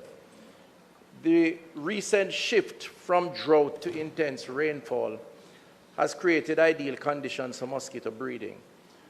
When in drought, we often turn to water storage practices that unintentionally create breeding sites, so the use of drums, tanks, buckets. When rains return, these containers, along with clogged drains, discarded items, and natural depressions, become filled with water, triggering explosive mosquito breeding sites. Of note, too, Mr. Speaker, is a sudden rise in soil-breeding mosquito species, which lay their eggs on damp or semi-dry soil in flood-prone areas, and these species have adapted to depositing eggs in areas that may remain dry for extended periods, but are likely to flood following rainfall. And this is a little public education, but we think it's necessary.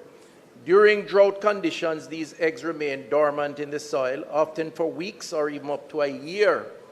So those eggs can last up to a year, depending on the species of mosquitoes. Once heavy rains arrive, which they have over recent weeks, the soil becomes saturated and flooded and triggers mass hatching. The result is a sudden and dramatic increase in adult mosquito populations, especially among several aggressive and nuisance-biting mosquito species. The surge follows a period of drought succeeded by heavy rainfall and is a climatic pattern that significantly influences mosquito breeding dynamics. The rise in mosquito population, Mr. Speaker, poses several challenges. Greater nuisance biting affecting daily activities and sleep, and that's where we have gotten a number of calls, expressions of concern, and rightfully so, the fear of the risk of dengue or other mosquito-borne diseases. Increased demand for vector control interventions, including fogging, larviciding, and source reductions, as well as elevated risk of disease outbreaks, especially in vulnerable communities. The point, Mr. Speaker, is that these nuisance mosquitoes are those especially affecting the population at this time and causing the levels of discomfort that many are experiencing. In other words, the population of mosquitoes are primarily nuisance related. Still a problem, because nobody wants to be bitten by a mosquito, but it's not the Aedes aegypti virus-carrying mosquito. The Aedes aegypti species, the vector that carries the dengue virus, when there is currently no significant rise in this population, and there is no significant rise based on the surveillance, and we do expect an increase, however, in this disease-carrying type by the end of October into November. So what the experts are saying is that while currently this is not the case, it is likely to become the case later on this month into next month. I suspect it has something to do with the science of how the breeding takes place, which I won't try to explain.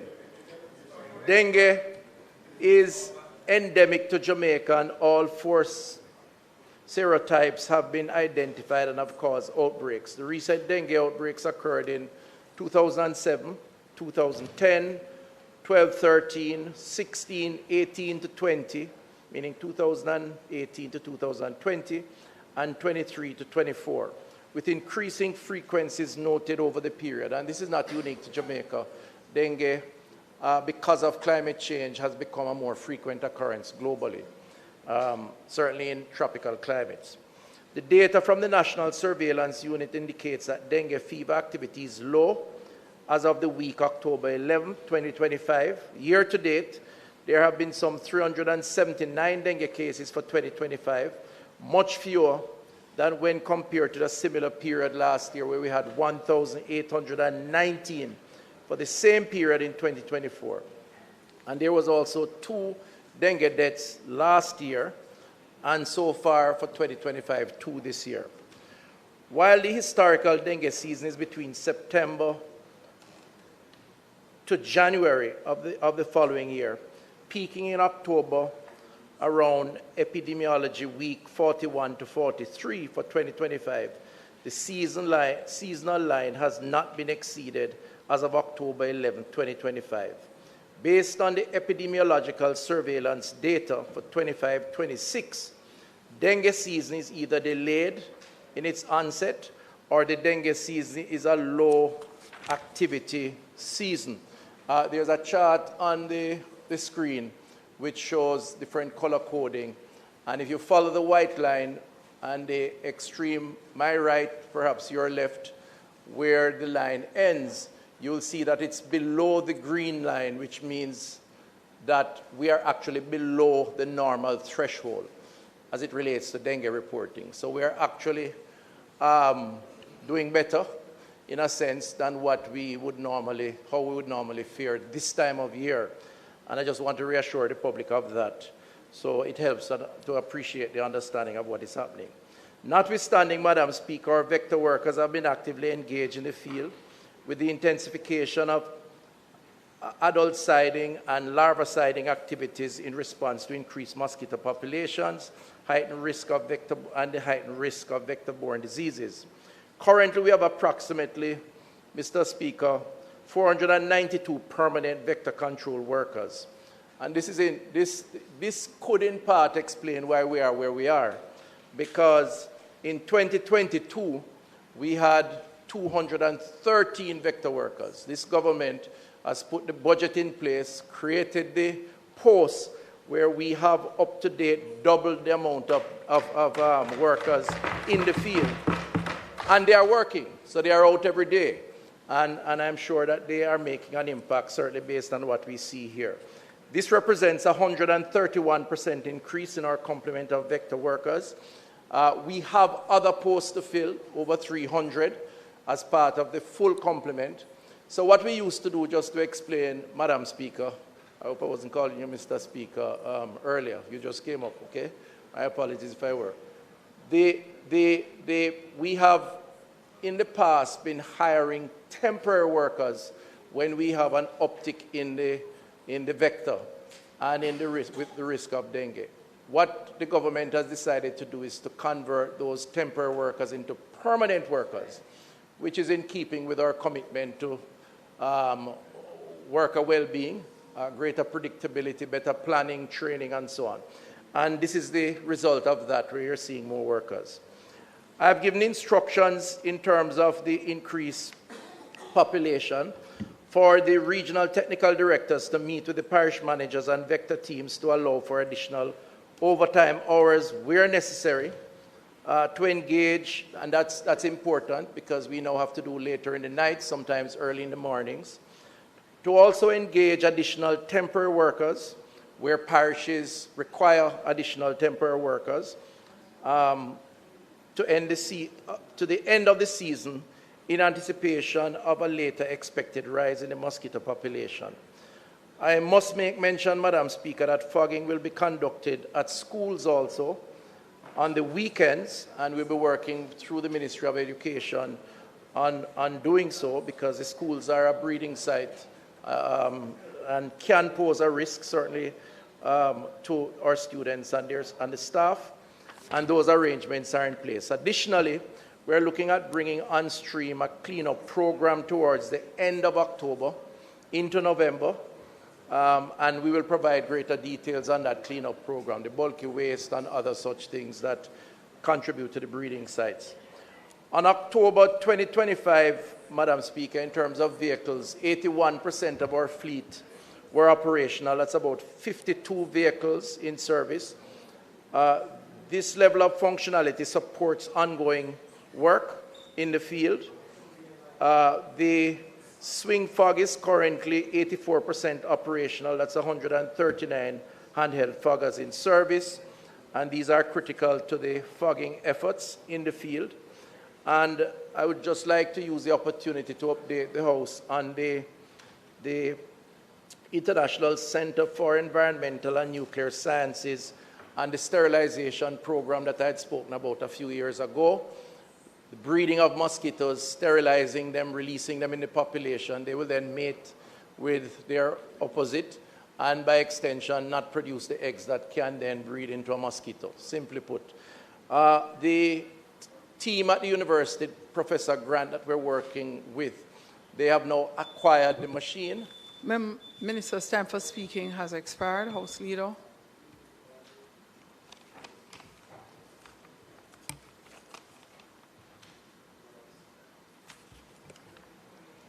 Madam Speaker. 5 minutes. Requesting an additional 5 minutes for the Minister to complete his statement. Question is that the Minister be allowed 5 minutes to complete his statement by Minister. Those in favor?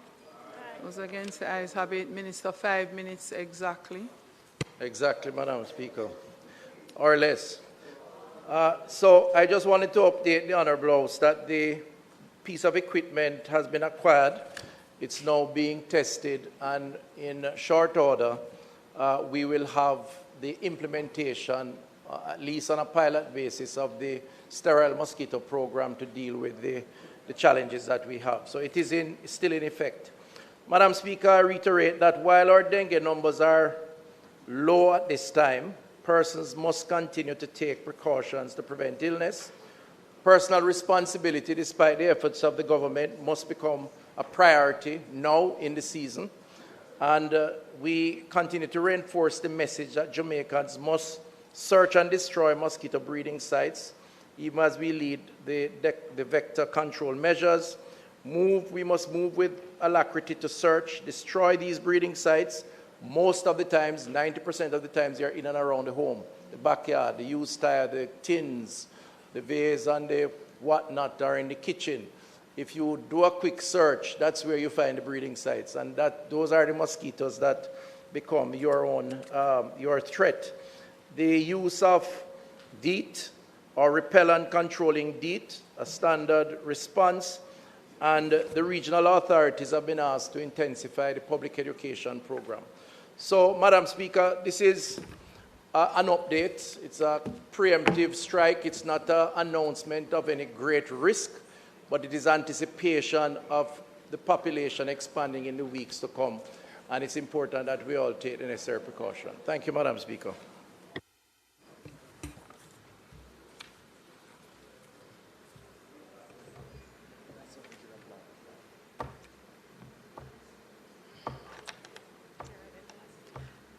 Is your mic on? Is your mic on? I believe so, yes. Member from St. Catherine Southeast.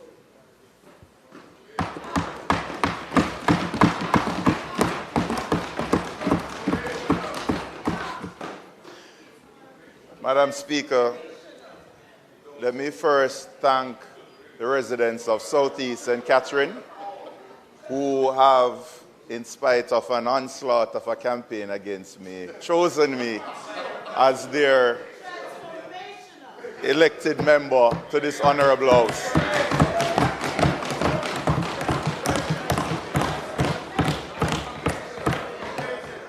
I must say, though, Madam Speaker, that with all due respect to the member from West Central, this is really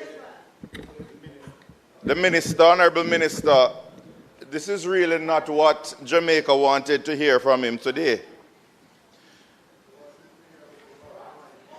With a spate, well, if we are in tune to social media, member, we would know that there are questions hovering around about an Integrity Commission report. There are questions as to how we are really dealing with mental health in Jamaica and the renaming and rebranding of a hospital that has leaking wards, overcrowded patients, and no capital budget for about 5 years coming from the Ministry of Health, with previous announcements about destigmatization going back as far as from 2019 by the Honourable Minister, where residents are not growing their food at the Bellevue Hospital because of therapy, but because of sustenance, because the food budget has been cut.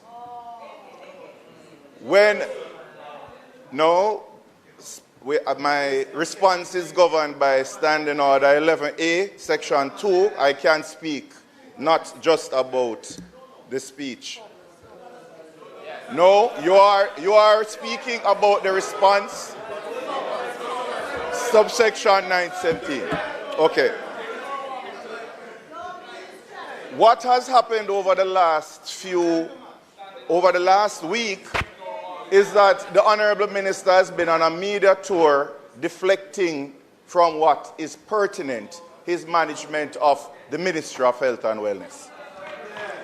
And we are seeing where announcements are made that the delay at the Cornwall Regional Hospital will not be as great as it was predicted to be. We are seeing about where the Children's Hospital is going to be delayed. We are seeing discussions finally about forensic psychiatry being addressed. And we are hearing about the mental health challenges that ought to be seriously dealt with by the Ministry of Health, but responsibility is being pushed back on the public. This is a pattern of no accountability and deflection, denying involvement, and then defamation of anyone who dares to criticize the Honorable Minister. So I will say, because it is not now to elaborate on every single scandal that has been met with this response. The archives are there, the Hansard records is there. But I will ask the Honorable Minister if, when the Auditor General's report on the state of affairs at the University Hospital is made public and brought to this House, if he will remember that he had direct ministerial interference in the composition of the board when they wanted to have a reformation of the leadership of that hospital. Because if what is out there is true, then whatever we have been asking about in terms of clarity, in terms of breaches of procurement guidelines, in terms of outright fraud and misrepresentation, overpaying for equipment, then we will see whether or not this situation at the University Hospital will need further drilling down. As we are talking about dengue, I will use my last 10 seconds to say that in Portmore, it is not just a fogging problem. The drains have collapsed. They're blocked. We need help over there. And it's not just about fogging.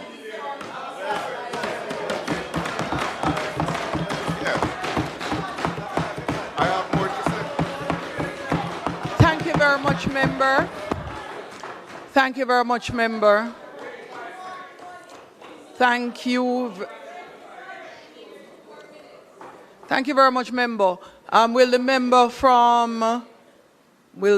from Portland Eastern ask his question?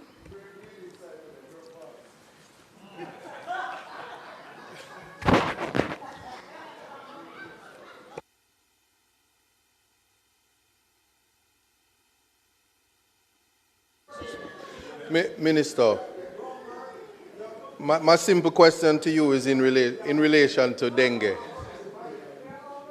Is there any communication with local government in light of the fact that garbage collection has been next to none? Certainly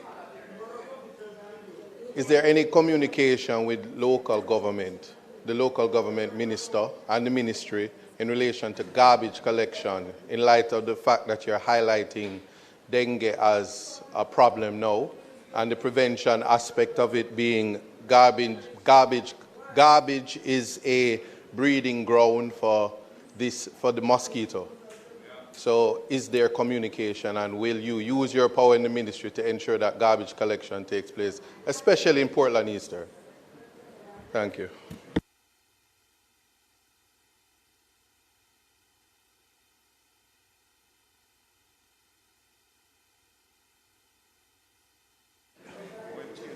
Thank you, Madam Speaker.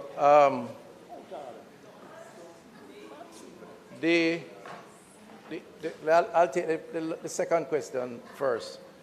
The Minister of Local Government and myself sit in a particular place every Monday, and there is no decision or announcement coming from me that doesn't involve his participation. So the answer to your question is, he and I communicate and we work together as we do as a government. And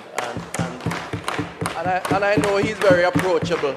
So if you want to approach him, I'm sure he won't rebuff you if you have a concern as a representative of the people of East Portland.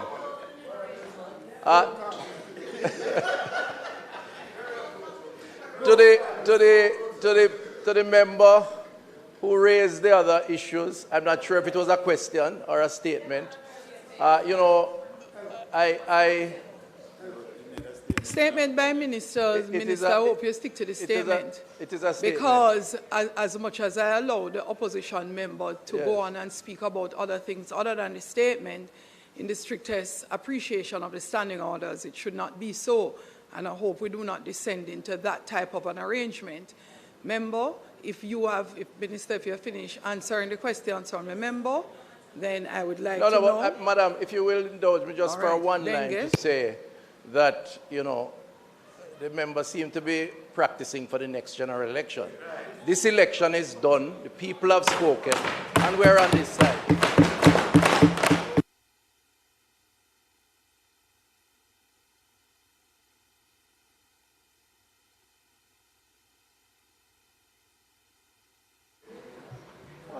There were no other mics on, so these are the last two questions. I'm going back to questions. First, it would be the member from St. Mary Central. His mic came on first. And after that, it would be the member from Clarendon Southwest. Minister, your mic can go on third, and that's it. After that, we move on the agenda.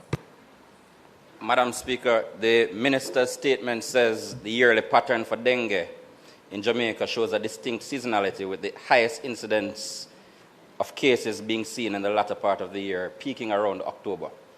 What I would like to find out from the minister is, why are we now rolling out a public education campaign as opposed to earlier, and why a cleanup program for October and November as opposed to being a little bit more proactive, seeing that that is when the pattern says we have the peak? Good question. Good question. Member from Clarendon. Yeah. Southwest. Yes, thank you, Madam Speaker.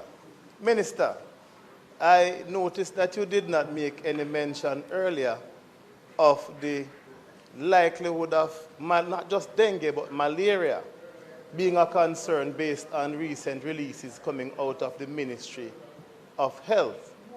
Could you say what accounted for your omission of this grave concern as it relates to those from next door who are coming into the country illegally, where you have detected that there's a likelihood, your ministry, what would have accounted for you omitting to address that issue, which is a very important issue, I believe, that needs to be addressed?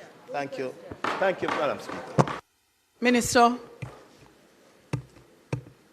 Thank you, Madam Speaker. To the member asking about public education. The public education program is actually ongoing. This is the time that I'm speaking to it, and we're going to intensify it. And it's an annual event, so we do it every year. The cleanup exercise is ongoing too. I mean, when we need to do special interventions, we speak to those interventions, but we have had several special interventions during the course of the year for one reason or the other. Of course, we coordinate and collaborate with the Minister of Local Government on that score. So it's not too late. As I outlined, the greater threat comes later this month into next month, and it goes on until January.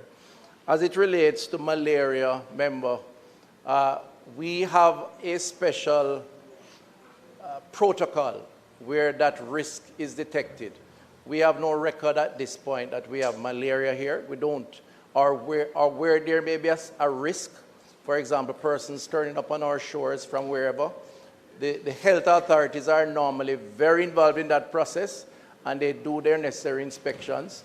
And if there is a view either that is a possibility, then the appropriate protocols are in place. But as of now, we do not have that risk, and thank God we will hopefully try to keep it that way. So the public doesn't need to be fearful. Thank you very much, Minister. Announcements, Clark. Laid on the table of the House is the annual report and financial statements of the Housing Agency of Jamaica Limited for the year ended March 31, 2022.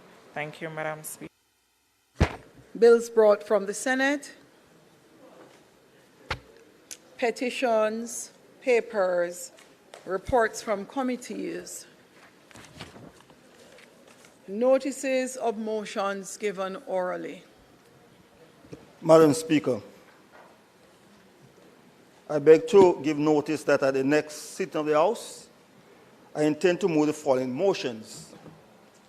Whereas the road infrastructure in most of the housing schemes in Jamaica are in deplorable conditions, and while these roads continue to deteriorate without any maintenance by government, and where some of these housing developments are in existence in excess of 50 years, 40 to 50 years, and where successive governments at the central and the local government level have refused to assume full responsibility for these infrastructures, and where such actions by government result in severe difficulties and suffering for Jamaicans living in these housing schemes, and whereas these residents are taxpayers, most of whom are poor, less fortunate Jamaicans, be it resolved that Parliament calls on the government to immediately assume full responsibility for all road infrastructure in housing schemes throughout Jamaica and commence with the repairs and rehabilitation needed to bring all these roads to proper and usable conditions. And be it further resolved that in all future developments, a condition of the development approval is that at the time of the issuance of the first title to a homeowner, the title to all road infrastructure and common areas be transferred to the local government, Kingston St. Andrew Corporation, or any other local authority, including but not limited to the National Work Agency, in order that such entity can exercise the right of ownership, inclusive of maintenance.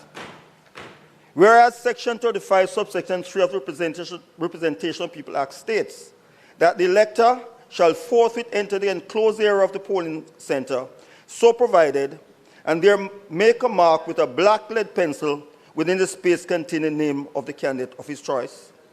And whereas there are other implements other than a black lead pencil that can also affect such mark for the candidate of one's choice, and whereas there are other marks other than a cross that an elector may make in a space containing the name of the candidate of one's choice, be it resolved that this Honourable House takes the necessary action to have the appropriate amendments done to Section 35, subsection 3 of the Representation of People Act to provide that any implement that an elector finds appropriate or convenient to use to make the required mark shall be lawful.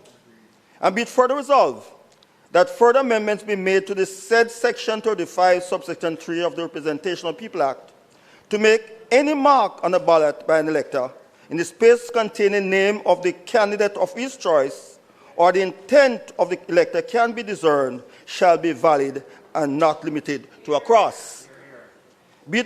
Whereas Section 41A, subsection 1 of the Representation of People Act specifies that every candidate in an election may appoint such person as he thinks fit to be outdoor agent and shall issue to any such outdoor agent appointed by him a certificate of appointment in the prescribed form, specifying the polling station in respect of which the agent is appointed.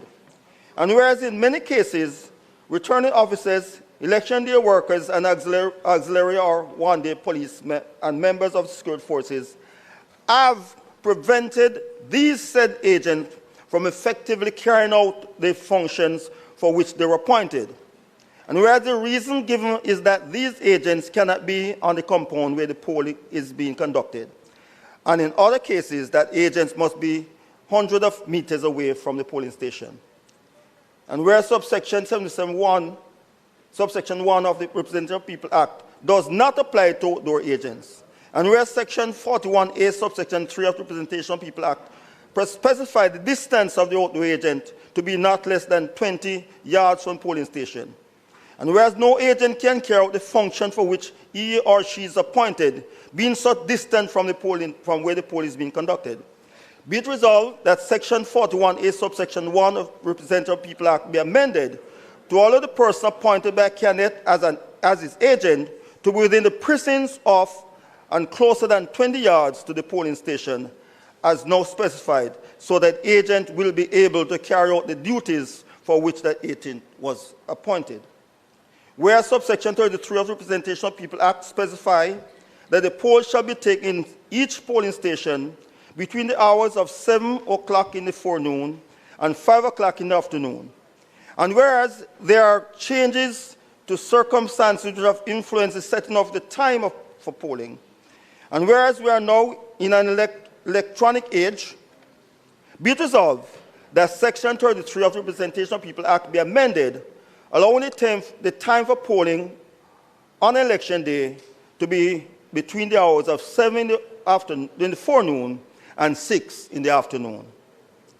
Where Section 44(3) of the Representation of People Act states, if in the course of counting the votes, any ballot paper is found with the counterfoil still attached thereto, the presiding officer shall carefully conceal the number thereon from all persons present, and without examining them himself, remove and destroy such counterfoil. He shall not reject the ballot merely by reason of his former failure to remove the counterfoil. Be it resolved that this section be amended to add, or the counterfoil having been removed above or below the perforated line. Whereby a partial verification of voters list was done more than 15 years ago, and whereas the current voters list reflects a distorted number of actual electors in Jamaica, but instead an inflated number, and whereas the number given after an election as a voter turnout do not reflect the true percentage, be it resolved that the government immediately provide the funds necessary for Electoral Office of Jamaica to embark on a total re-verification of the voters in Jamaica.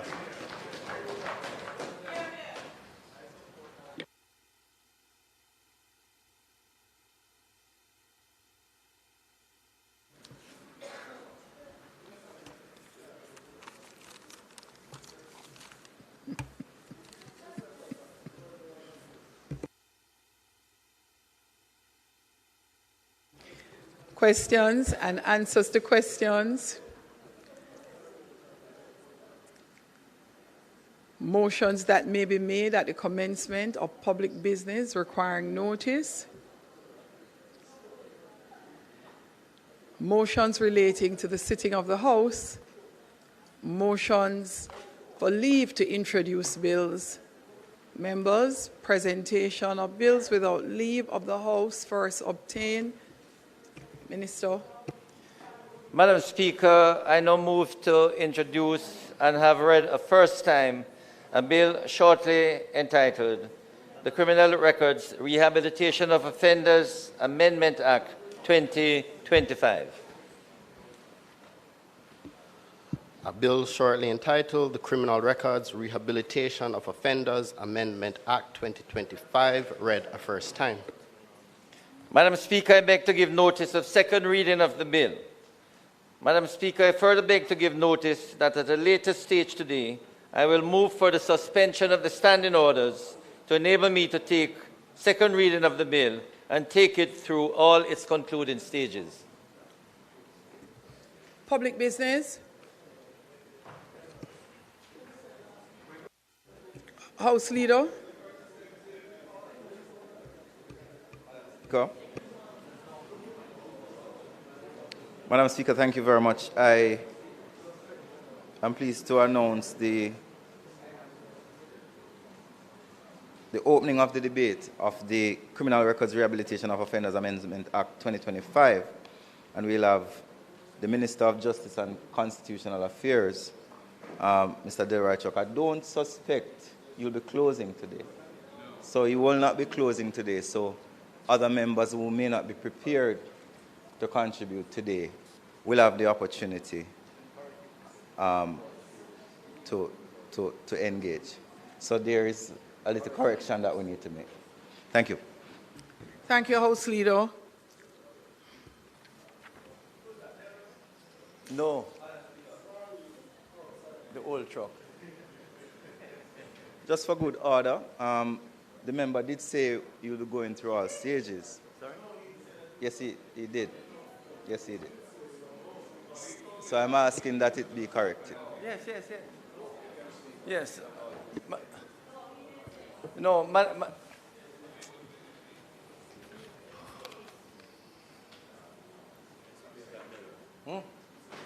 Sorry?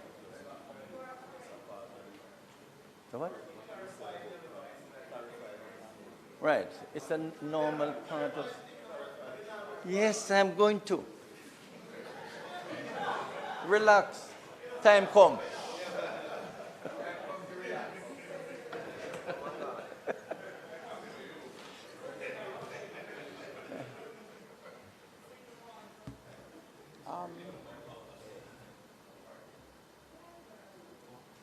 Minister? Yes, Madam Speaker. We're just going to send you a short note as an amendment at public business, if you don't mind.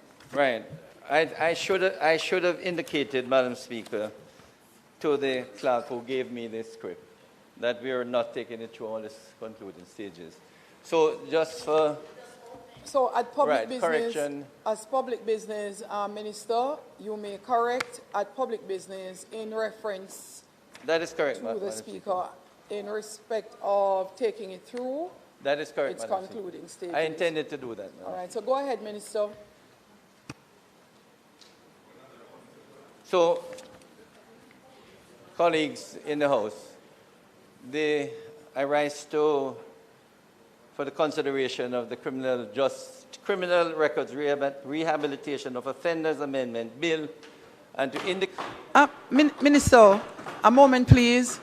Please first move for the suspension of the standing orders, and at that stage, make the amendment in respect of taking it through all its concluding stages at the start of public business. Thanks. I now move for the suspension of the standing orders to enable me to take second reading of the bill and to correct at the presentation of bills earlier that I'm not taking it through all its stages today. Okay? So, Madam Speaker, I will now indicate to my colleagues in the House that I will be opening. Those members who would like to speak today can speak. But I will not close until next week either. I will give 2 weeks. But I'm hoping that members will take the opportunity to participate not only on the 21st, but also on the 28th, when I hope to close the bill.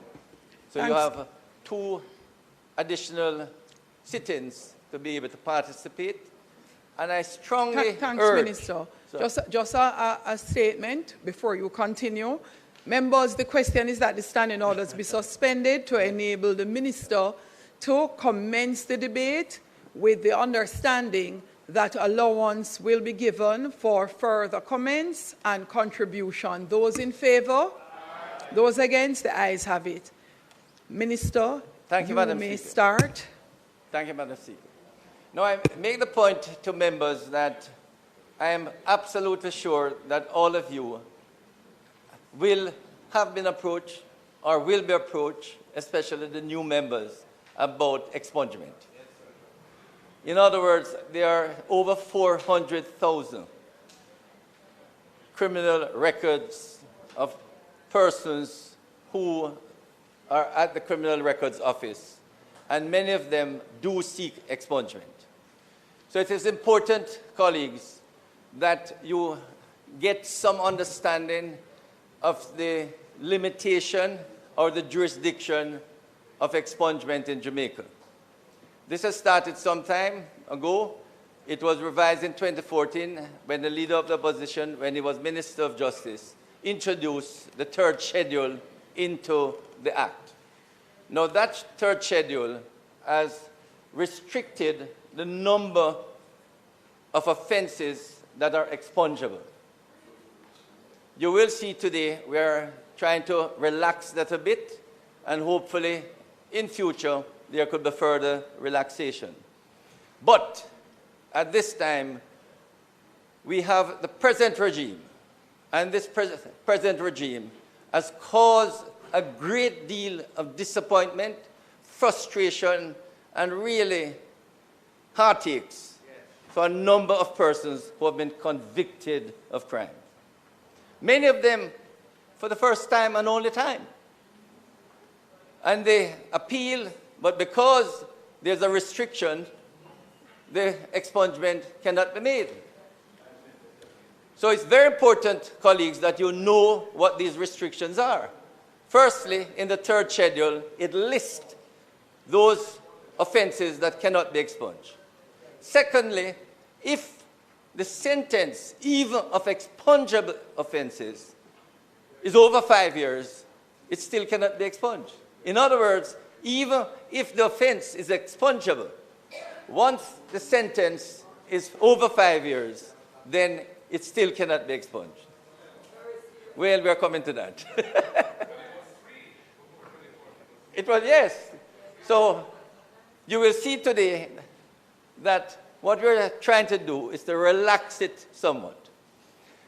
So for example, we are going to lift the sentence so that expungible offenses will now be eligible, notice not entitled, eligible for expungement if the sentence was less than 10 years.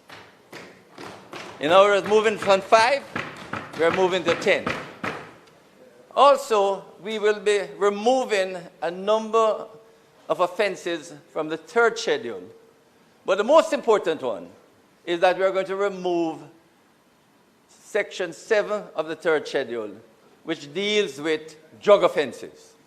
Now, this is of some importance. And the reason why it is, many, I would say tens of thousands of offenders in the 70s, 80s, 90s, and maybe even over the last 10, 20 years, were caught dealing and exporting marijuana, cocaine, and other drugs. These offenders have not caused any victims. They were caught with drugs. And many of them have had their conviction paid their fines, served their sentence. 20, 30, 40 years after, their life has been held up. They can't move on. And those offenses are just not expungible at this time. There are many cases that come to the expungement committee appealing to the minister for these offenses to be expunged.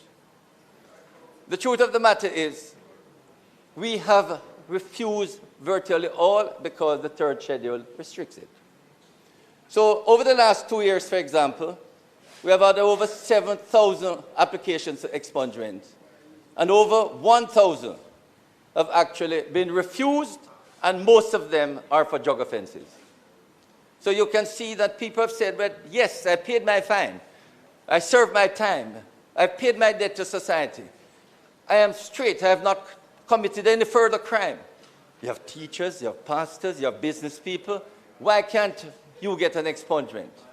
And so the opportunity has now arisen for us to change that. And in this legislation, we have removed, so persons who have been convicted for drug offenses, have served their time, and have had a period of rehabilitation, usually not less than 10 years, but if the sentence was 10 years, the rehabilitation will be 15 years. Up to 10 years, it will be 10 years rehabilitation.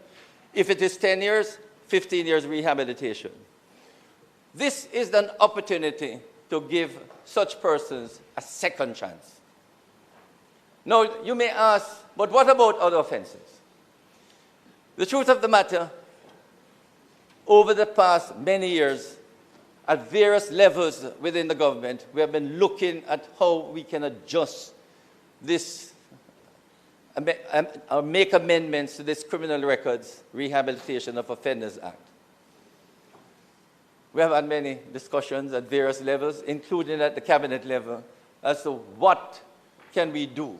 When you take, for instance, serious offenses, the answer is no. Murder, rape, robbery with aggravation, all these serious offenses, the answer is no, they're not expungible, and we don't want to move them at this time. But when you take, say, possession of ammunition and gun, these, you may say, should be considered. The truth of the matter is that in the present environment, we might be sending the wrong signal. Not that eventually it might not be done. But in the present environment, we have to be careful how we send a signal which could be the wrong signal. It is the same with scamming. It's in the third schedule. If we try to remove scamming from the third schedule, you can see that we would be sending the wrong signal. So, although those were considered, it is clear we cannot, at this time,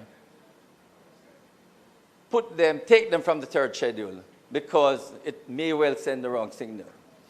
What would the good if all these persons who now suffer, those persons who have had their records expunged, and even those who are awaiting, let potential criminals know how frustrating and disappointed it is that even when you commit one offense, that record will be with you for a long time. It's important that they help the society to assist us in reducing crime. So, Madam Speaker, we took the opportunity to look at other jurisdictions. So when you take, for instance, there are many jurisdictions where all the offenses are expungible after a period of rehabilitation. But we are not going that route. When we look at the Caribbean, we see, for example, in Barbados, all the offenses are expungible, but if the sentence is greater than 7 years, no. So in other words, even though the offenses are expungible, once you get a sentence greater than 7 years, then it's not expungible, which indicates that serious offenses that would have attracted the higher sentences would still not be expungible because of the sentence. So Barbados' limit was 7-year sentence. In the Bahamas, and by the way, Barbados has various rehabilitation periods from 3 years to 10 years. When you look at the Bahamas has a number of offenses in the third schedule. But all the other offenses, expungible offenses, there's a rehabilitation period for indictable offenses of 16 years, and for summary offenses, 8 years. So that in the Bahamas, you can see for expungible offenses, regardless of the sentence. Remember now, Barbados is 7, Bahamas, no limit on the sentence for expungible offenses. The rehabilitation period is 16 years for indictable offenses and 8 years for summary offenses. So you see, colleagues, that we have taken a middle ground. So we are saying we go up to 10 years. And we also remove the drug offenses, as Bahamas has done, and in Barbados, and virtually no other Caribbean countries except St. Kitts, and it has put a limit on the drug offenses. No other Caribbean countries has any restriction on drug offenses being expungible. So we are not out of the loop in terms of what other countries in the Caribbean and across the world is doing. So bear that in mind, colleagues, and those persons who want to make a contribution. If you need further assistance in terms of material, please, I'm open to assist you in any way so that you can make a contribution to this debate in terms of how we move forward. Not only, I hope, that you will support the bill in its present form, which is a midway position. I have no doubt that people will say we should have gone further. Instead of 10 years, make it 12 years or 15 years, or go like other countries and make it whatever the sentence is. But I'm begging my colleagues, let us take it a step at a time. So I'm asking you for the support of this bill, which is a midway position, even though in your contribution, you can speculate as to where we could go further. I have no problem with that, okay? But let us try and keep it as it is now. Propose later, okay? So, having said all of that, Madam Speaker, I will just take members through the bill. And in Clause 1, provides the formal title of the Act, the Criminal Records Rehabilitation of Offenders Amendment Act 2025, and confirms that it is to be read together with the Principal Act. Clause 2 amends Section 3. This clause increases the sentence threshold for eligibility for expungement from 5 years to 10 years. It allows the Criminal Records Rehabilitation of Offenders Board to consider applications from persons who serve sentences of more than 5 but not more than 10 years, thereby widening access to expungement in potentially deserving cases. Clause 3, amendment to Section 4.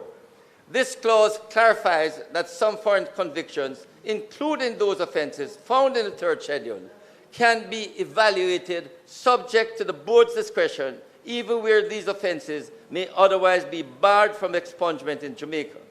This enables fairer treatment for Jamaicans whose offences were already expunged in a foreign jurisdiction. Members, we have the most unfortunate situation with the present legislation. A person has committed a drug offense abroad. When they return to Jamaica, they want, because the offense has been listed in the CRO here, it cannot be expunged. You have people who come to the Ministry of Justice and demonstrate it to say we never commit this offense in Jamaica. Where I committed it in the UK, they have expunged it. I know you're telling me you have it down here. And this particular section, clause 3, is to make sure that where the person is eligible, because even though he has not committed the offense here, if there's any evidence of misconduct or, say, another offense, it certainly will not be expunged. Clause 4, this clause introduces a new rehabilitation period of 15 years for applicants who serve terms exceeding 5 but not exceeding 10 years. This change ensures that a reasonable period for law-abiding conduct is demonstrated before eligibility arises. Clause 5, it amends Section 5A. In respect of juvenile offenders, this clause mirrors Clause 4 by establishing a rehabilitation period of 8 years where the term of imprisonment exceeded 5 but did not exceed 10 years. This is consistent with the principle of graduated accountability and redemption for our youth. Clause 6, this clause adds a reference to the Constitution of Jamaica, making it clear that constitutional protections must also be considered in the interpretation of the Act. Clause 7 merely simplifies the language of Section 20E. Clause 8 sets out a non-exhaustive list of factors the board may consider when assessing an application. These include the nature and gravity of the offense, social inquiry and psychological reports, demonstrated remorse or restitution, and age at the time of the offense. Members have the bill, you will see a whole list that the expungement committee should consider, a group of them, to determine whether the applicant should have his offense expunged. The framework there ensures that the board's decisions are grounded in transparency, fairness, and evidence of rehabilitation. Clause 9 introduces automatic expungement, and I didn't mention this in my brief earlier remark, for certain old non-custodial convictions, specifically offenses with non-custodial sentences imposed and satisfied before January 1st, 2005, where the individual has not been convicted of another offense. This provision recognizes that persons with minor dated convictions should not have to bear that burden for life, as well as have to undergo the expungement process to clear their name. Colleagues, this is a very important section. It is given persons who had just one conviction, usually a minor conviction, a minor offense, for which they were sentenced to a non-custodial offense. These are for expungible offenses. They got a non-custodial sentence. All of these will be automatically expunged. Just like, the possession of ganja, one spliff, it will happen the same way. So if a person, any Jamaican, who committed an offense before the 1st of January 2005, got a sentence which is a non-custodial sentence for an expungible offense, when they go to the Criminal Records Office, if they do, the record should show no offense. This is important, colleagues, because if you have persons applying, it could be close to 100,000 or more. Once you ask for a certificate, you don't need to ask for expungement, because it should show up that you have that offense which you got a non-custodial sentence should not show up on the certificate. Fine. Now, colleagues, I must say this. Sometimes, if it shows up, it may well be that it has another offense, because it's only if it is a single offense. But if any Jamaican should go to the Criminal Records Office after this bill is gazetted, and all they know is that they had one offense for which they got a non-custodial sentence, if they go to the Criminal Records Office and it shows up on the certificate, they should return the certificate back to the CRO and say, no, that offense, Parliament has decided that it is spent and should be removed from the records totally. So this is something which the Ministry of Justice will definitely educate Jamaicans. Because the usual problem, and I must say this, colleagues, apart from this particular section, there are persons who want to go on farm work, want to go migrate, want to get a visa, and they apply for an expungement. And when they apply for the expungement, they think it's like paying a traffic ticket. They pay the amount at the MOJ, and then they ask the following week if the expungement certificate is ready. The truth of the matter is that, colleagues, it takes time, because once the application comes to the Ministry of Justice, we have to get the CRO record, which oftentimes takes at least 6 months. Now, fortunately, over the last 2 or 3 months, we have put in place and pay 2 persons at the CRO to deal only with expungement, so that the time now is weeks rather than months. So we now have, in fact, over 2,000 applications because of what we have put in place over the last few months. The CRO records, the records are now coming back to the ministry, and those applications can be dealt with very soon. But bear in mind, and I want to make it very clear, colleagues, when they come to you, if the offense that attracted a non-custodial sentence was after the 1st of January 2005, it is not automatically expunged. Is that clear? So if the sentence was 2010, and it's a non-custodial sentence, it may well be eligible for expungement, but it is not automatic. So those persons who had a non-custodial sentence for an offense that is expungible after January the 1st, 2005, you still have to apply for your record to be expunged. And as you can see, And the reason for that 20 years, because you want to make sure that persons who have committed an offense, say 2008, that they have not committed another offense when they apply for expungement.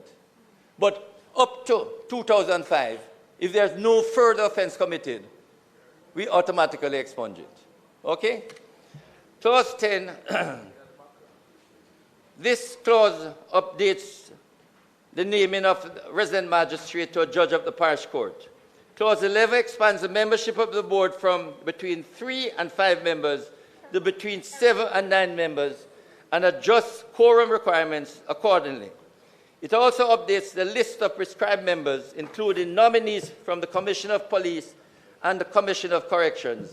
This will ensure that the board is adequately resourced to meet its growing responsibilities. Clause 12, amendment to the third schedule. Clause 12 amends the list of offences that are excluded from expungement. I urge members to have a look at the list. Among the changes are the removal of certain minor property offences and offences under the Dangerous Drugs Act, that's Section 7 I mentioned. This is in line with the example set in Bahamas and the global softening of the position concerning redeemability of individuals. People must be given a second chance where they have shown that they are reformed, they are rehabilitated, and they want to go straight. Many of these persons, colleagues, have suffered and are suffering because they can't get promotion, they can't get a job, they can't get a farm work ticket, and they can't do many things. So the opportunity is now being opened up a bit for them.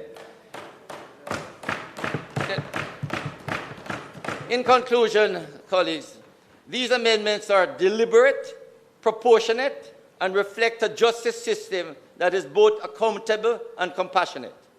They are rooted in the belief that individuals who have paid their debt to society and demonstrated true rehabilitation deserve an opportunity to fully reintegrate and contribute to national life. This bill represents a balancing act. We are seeking to give effect to the notion of second chances while continuing to hold offenders sufficiently accountable for wrongdoings to the extent appropriate to the specific offences. Madam Speaker, there may be those who feel that the proposed amendments do not go far enough in widening the categories of persons eligible for expungement. Conversely, there are others who may believe that no expansion should have been contemplated at all.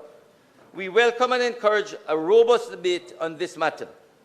As a government, we are guided by the principle that we exist to give meaningful effect to the will of the people and to shape policy in a manner that reflects both justice and the evolving values of our society. Madam Speaker, I look forward to the support, critical or otherwise, of this piece of legislation. Thank you.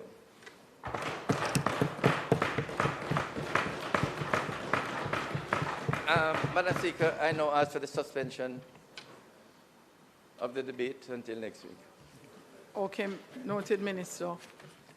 Yes, I was just going to issue a reminder to individuals that if you choose to participate today and you're not quite ready, you would not be allowed as a member to participate again. So you only get one shot.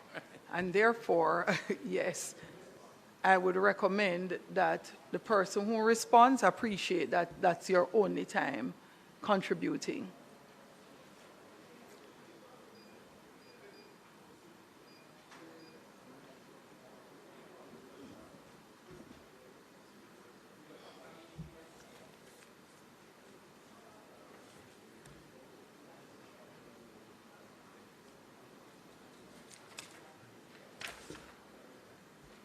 The member from St. Elizabeth Northeast would like to also contribute to the debate.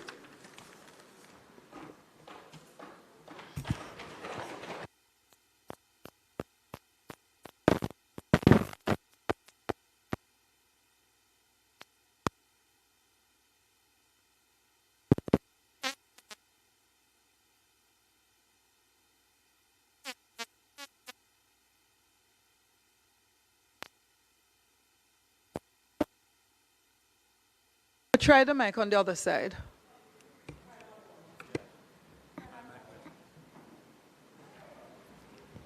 Thank you. Madam Speaker, I wish to begin by commending the Minister for introducing what I consider to be quite well-needed amendments as it relates to this particular issue, which plagues young men and women from northeastern St. Elizabeth to northeastern St. Andrew. People who would have made mistakes many years ago have turned over a new leaf, but unfortunately are plagued by the ghost of past mistakes. And so on this side, I welcome the proposed amendments.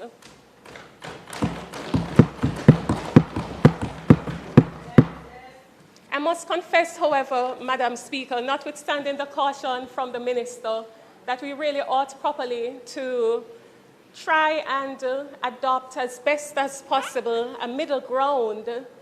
It would be remiss of me to not indicate my concern as it relates to the time period that we have actually contemplated as the ceiling, the maximum ceiling, being 15 years. Indeed, I do believe that we really ought properly to consider being a little bit bolder in how we approach that. But I understand the Minister's position. My major contribution today has to do with seeing how best we can actually add value to what is being proposed. And I think the Minister understands, like myself, that one of the major challenges we face as persons on the outside, it has to do with the length of time that it takes to get their records expunged. My contribution today is therefore based on how we can improve that system. I note the Minister's proposal to actually have all sentences which would have been recorded before the 1st of January 2005 being automatically expunged. But I do believe that it is important for us to go further.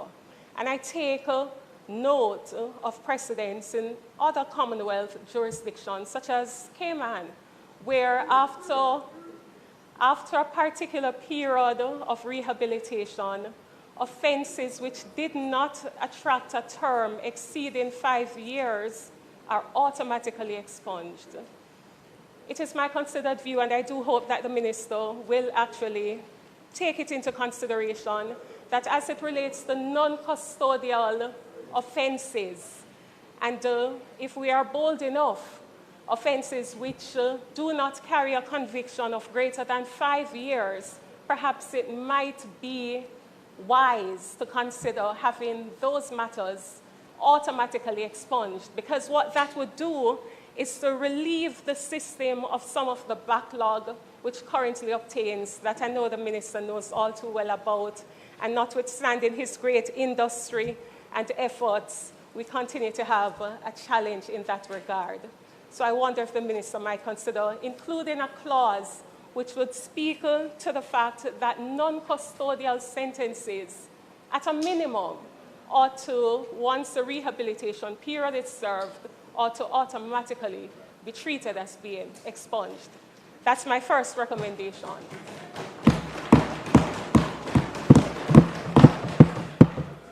My second recommendation to the Minister has to do, again, with seeing how best we can actually cure the backlog and ensure that persons are no longer waiting 2, 3, 4 years, and in some cases even 5 years to get their records expunged.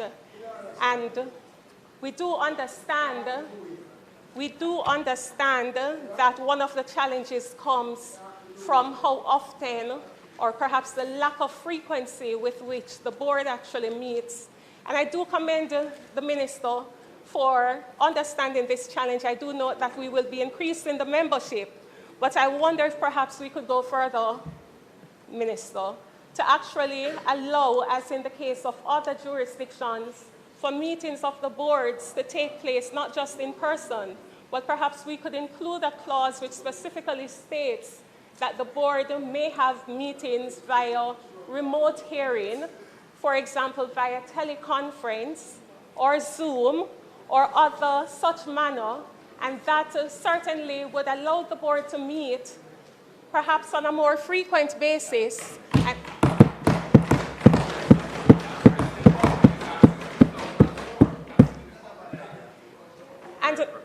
And not only that, but I note, considering my other life, that even in terms of the court, there are meetings, virtual meetings and virtual court hearings.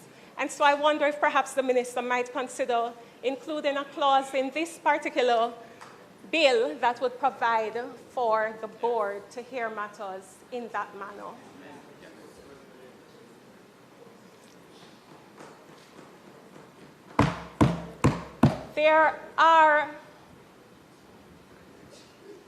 I am hesitant, I must confess, but it would be remiss of me, Minister, even though I understand, quite frankly, the mischief that is intended to be cured.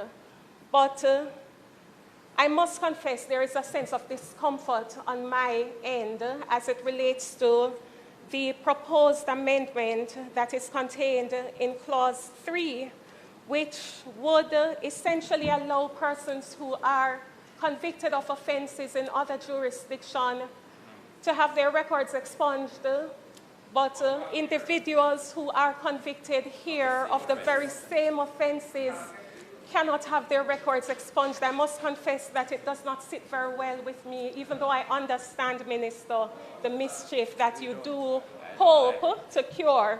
But perhaps we could revisit this provision just to ensure equity and to ensure balance, as I'm sure you strive for that. So might I close by simply stating, Minister, that I am indeed pleased with the raft of measures and the raft of proposals that are being contemplated today, and I trust that the Minister will give due consideration to the proposals and the recommendations articulated and advanced. Thank you. Right, it's so please. Thank you. Minister, you may move. Minister, you may move to close. Minister, unless to suspend the debate, please. I now ask for the suspension until the next sitting. Until the next sitting? Next sitting of the House. Members, the question is that the debate be suspended until the next sitting of the House on this bill. Those in favor? Those against? The ayes have it. House Leader. Thank you, Madam Speaker. Madam Speaker, it is not contemplated for us to do any other business today. However, I am asking if the House will allow the Honorable Minister of Culture, Gender, Entertainment and Sports to respond to what has been a significant recognition on this motion of adjournment as Parliamentarian of the Year. Thank you very much. On the matter of adjournment? Yes.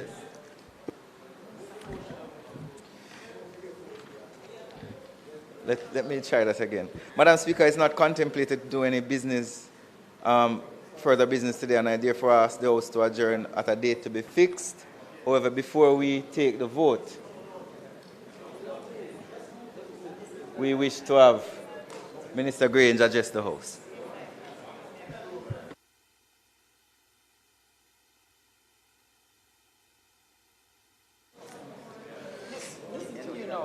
Thank you, Madam Speaker.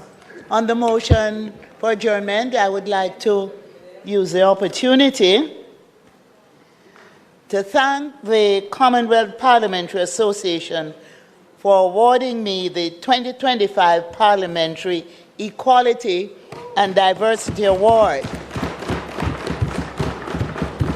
Madam Speaker, this means so much to me, and I want to thank you for receiving the award on my behalf. No better person could have received the award on my behalf, because in receiving the award on my behalf, you have received it on behalf of all the women who have sat in this Parliament, and those who sit now and those to come. So I thank you so much, Madam Speaker. I'm humbled by this recognition of my efforts to work for an equitable society. I also take this opportunity to thank you, my colleagues, my new friends, my new colleagues in Parliament, and those who have been here with me over the years. I want to thank you for your support, and most notably in the establishment of the bicameral caucus of women parliamentarians. I want to thank those women who sat in Parliament with me over the years. Thank you so much. I'd like to thank the staff of the Ministry of Culture, Gender, Entertainment and Sport, particularly the team from the Bureau of Gender Affairs for the support they have provided to me as we all strive for an equitable society. And I know that they conspired with the House to nominate me, and I must confess that I'm touched by this. I'm usually the one working behind the scene to get others recognized, not the one to seek recognition. Finally, I would like to thank the constituents of St. Catherine Central for allowing me to be here over the years as a parliamentarian and to not only represent their interest, but also to work for the good of all Jamaicans. Jamaica has come a far way, Madam Speaker, in the fight for gender equality, but we still have a way to go.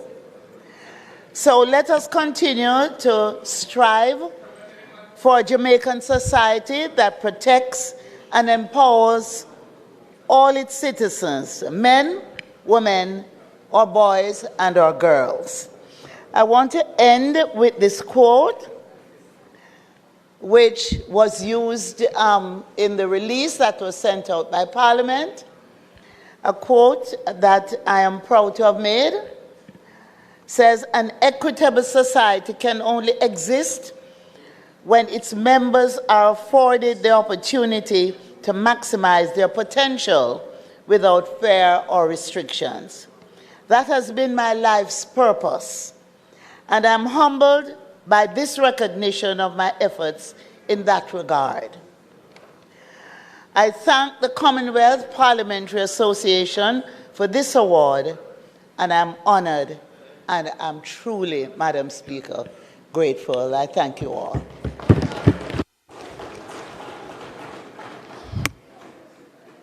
No. Members, I'll conclude and move for the adjournment by saying this is the very first time in our history that any member of the Jamaican Parliament have been either nominated or have received an award from the Commonwealth Parliamentary Association. And so for us, this is a very big recognition. Let us continue to strive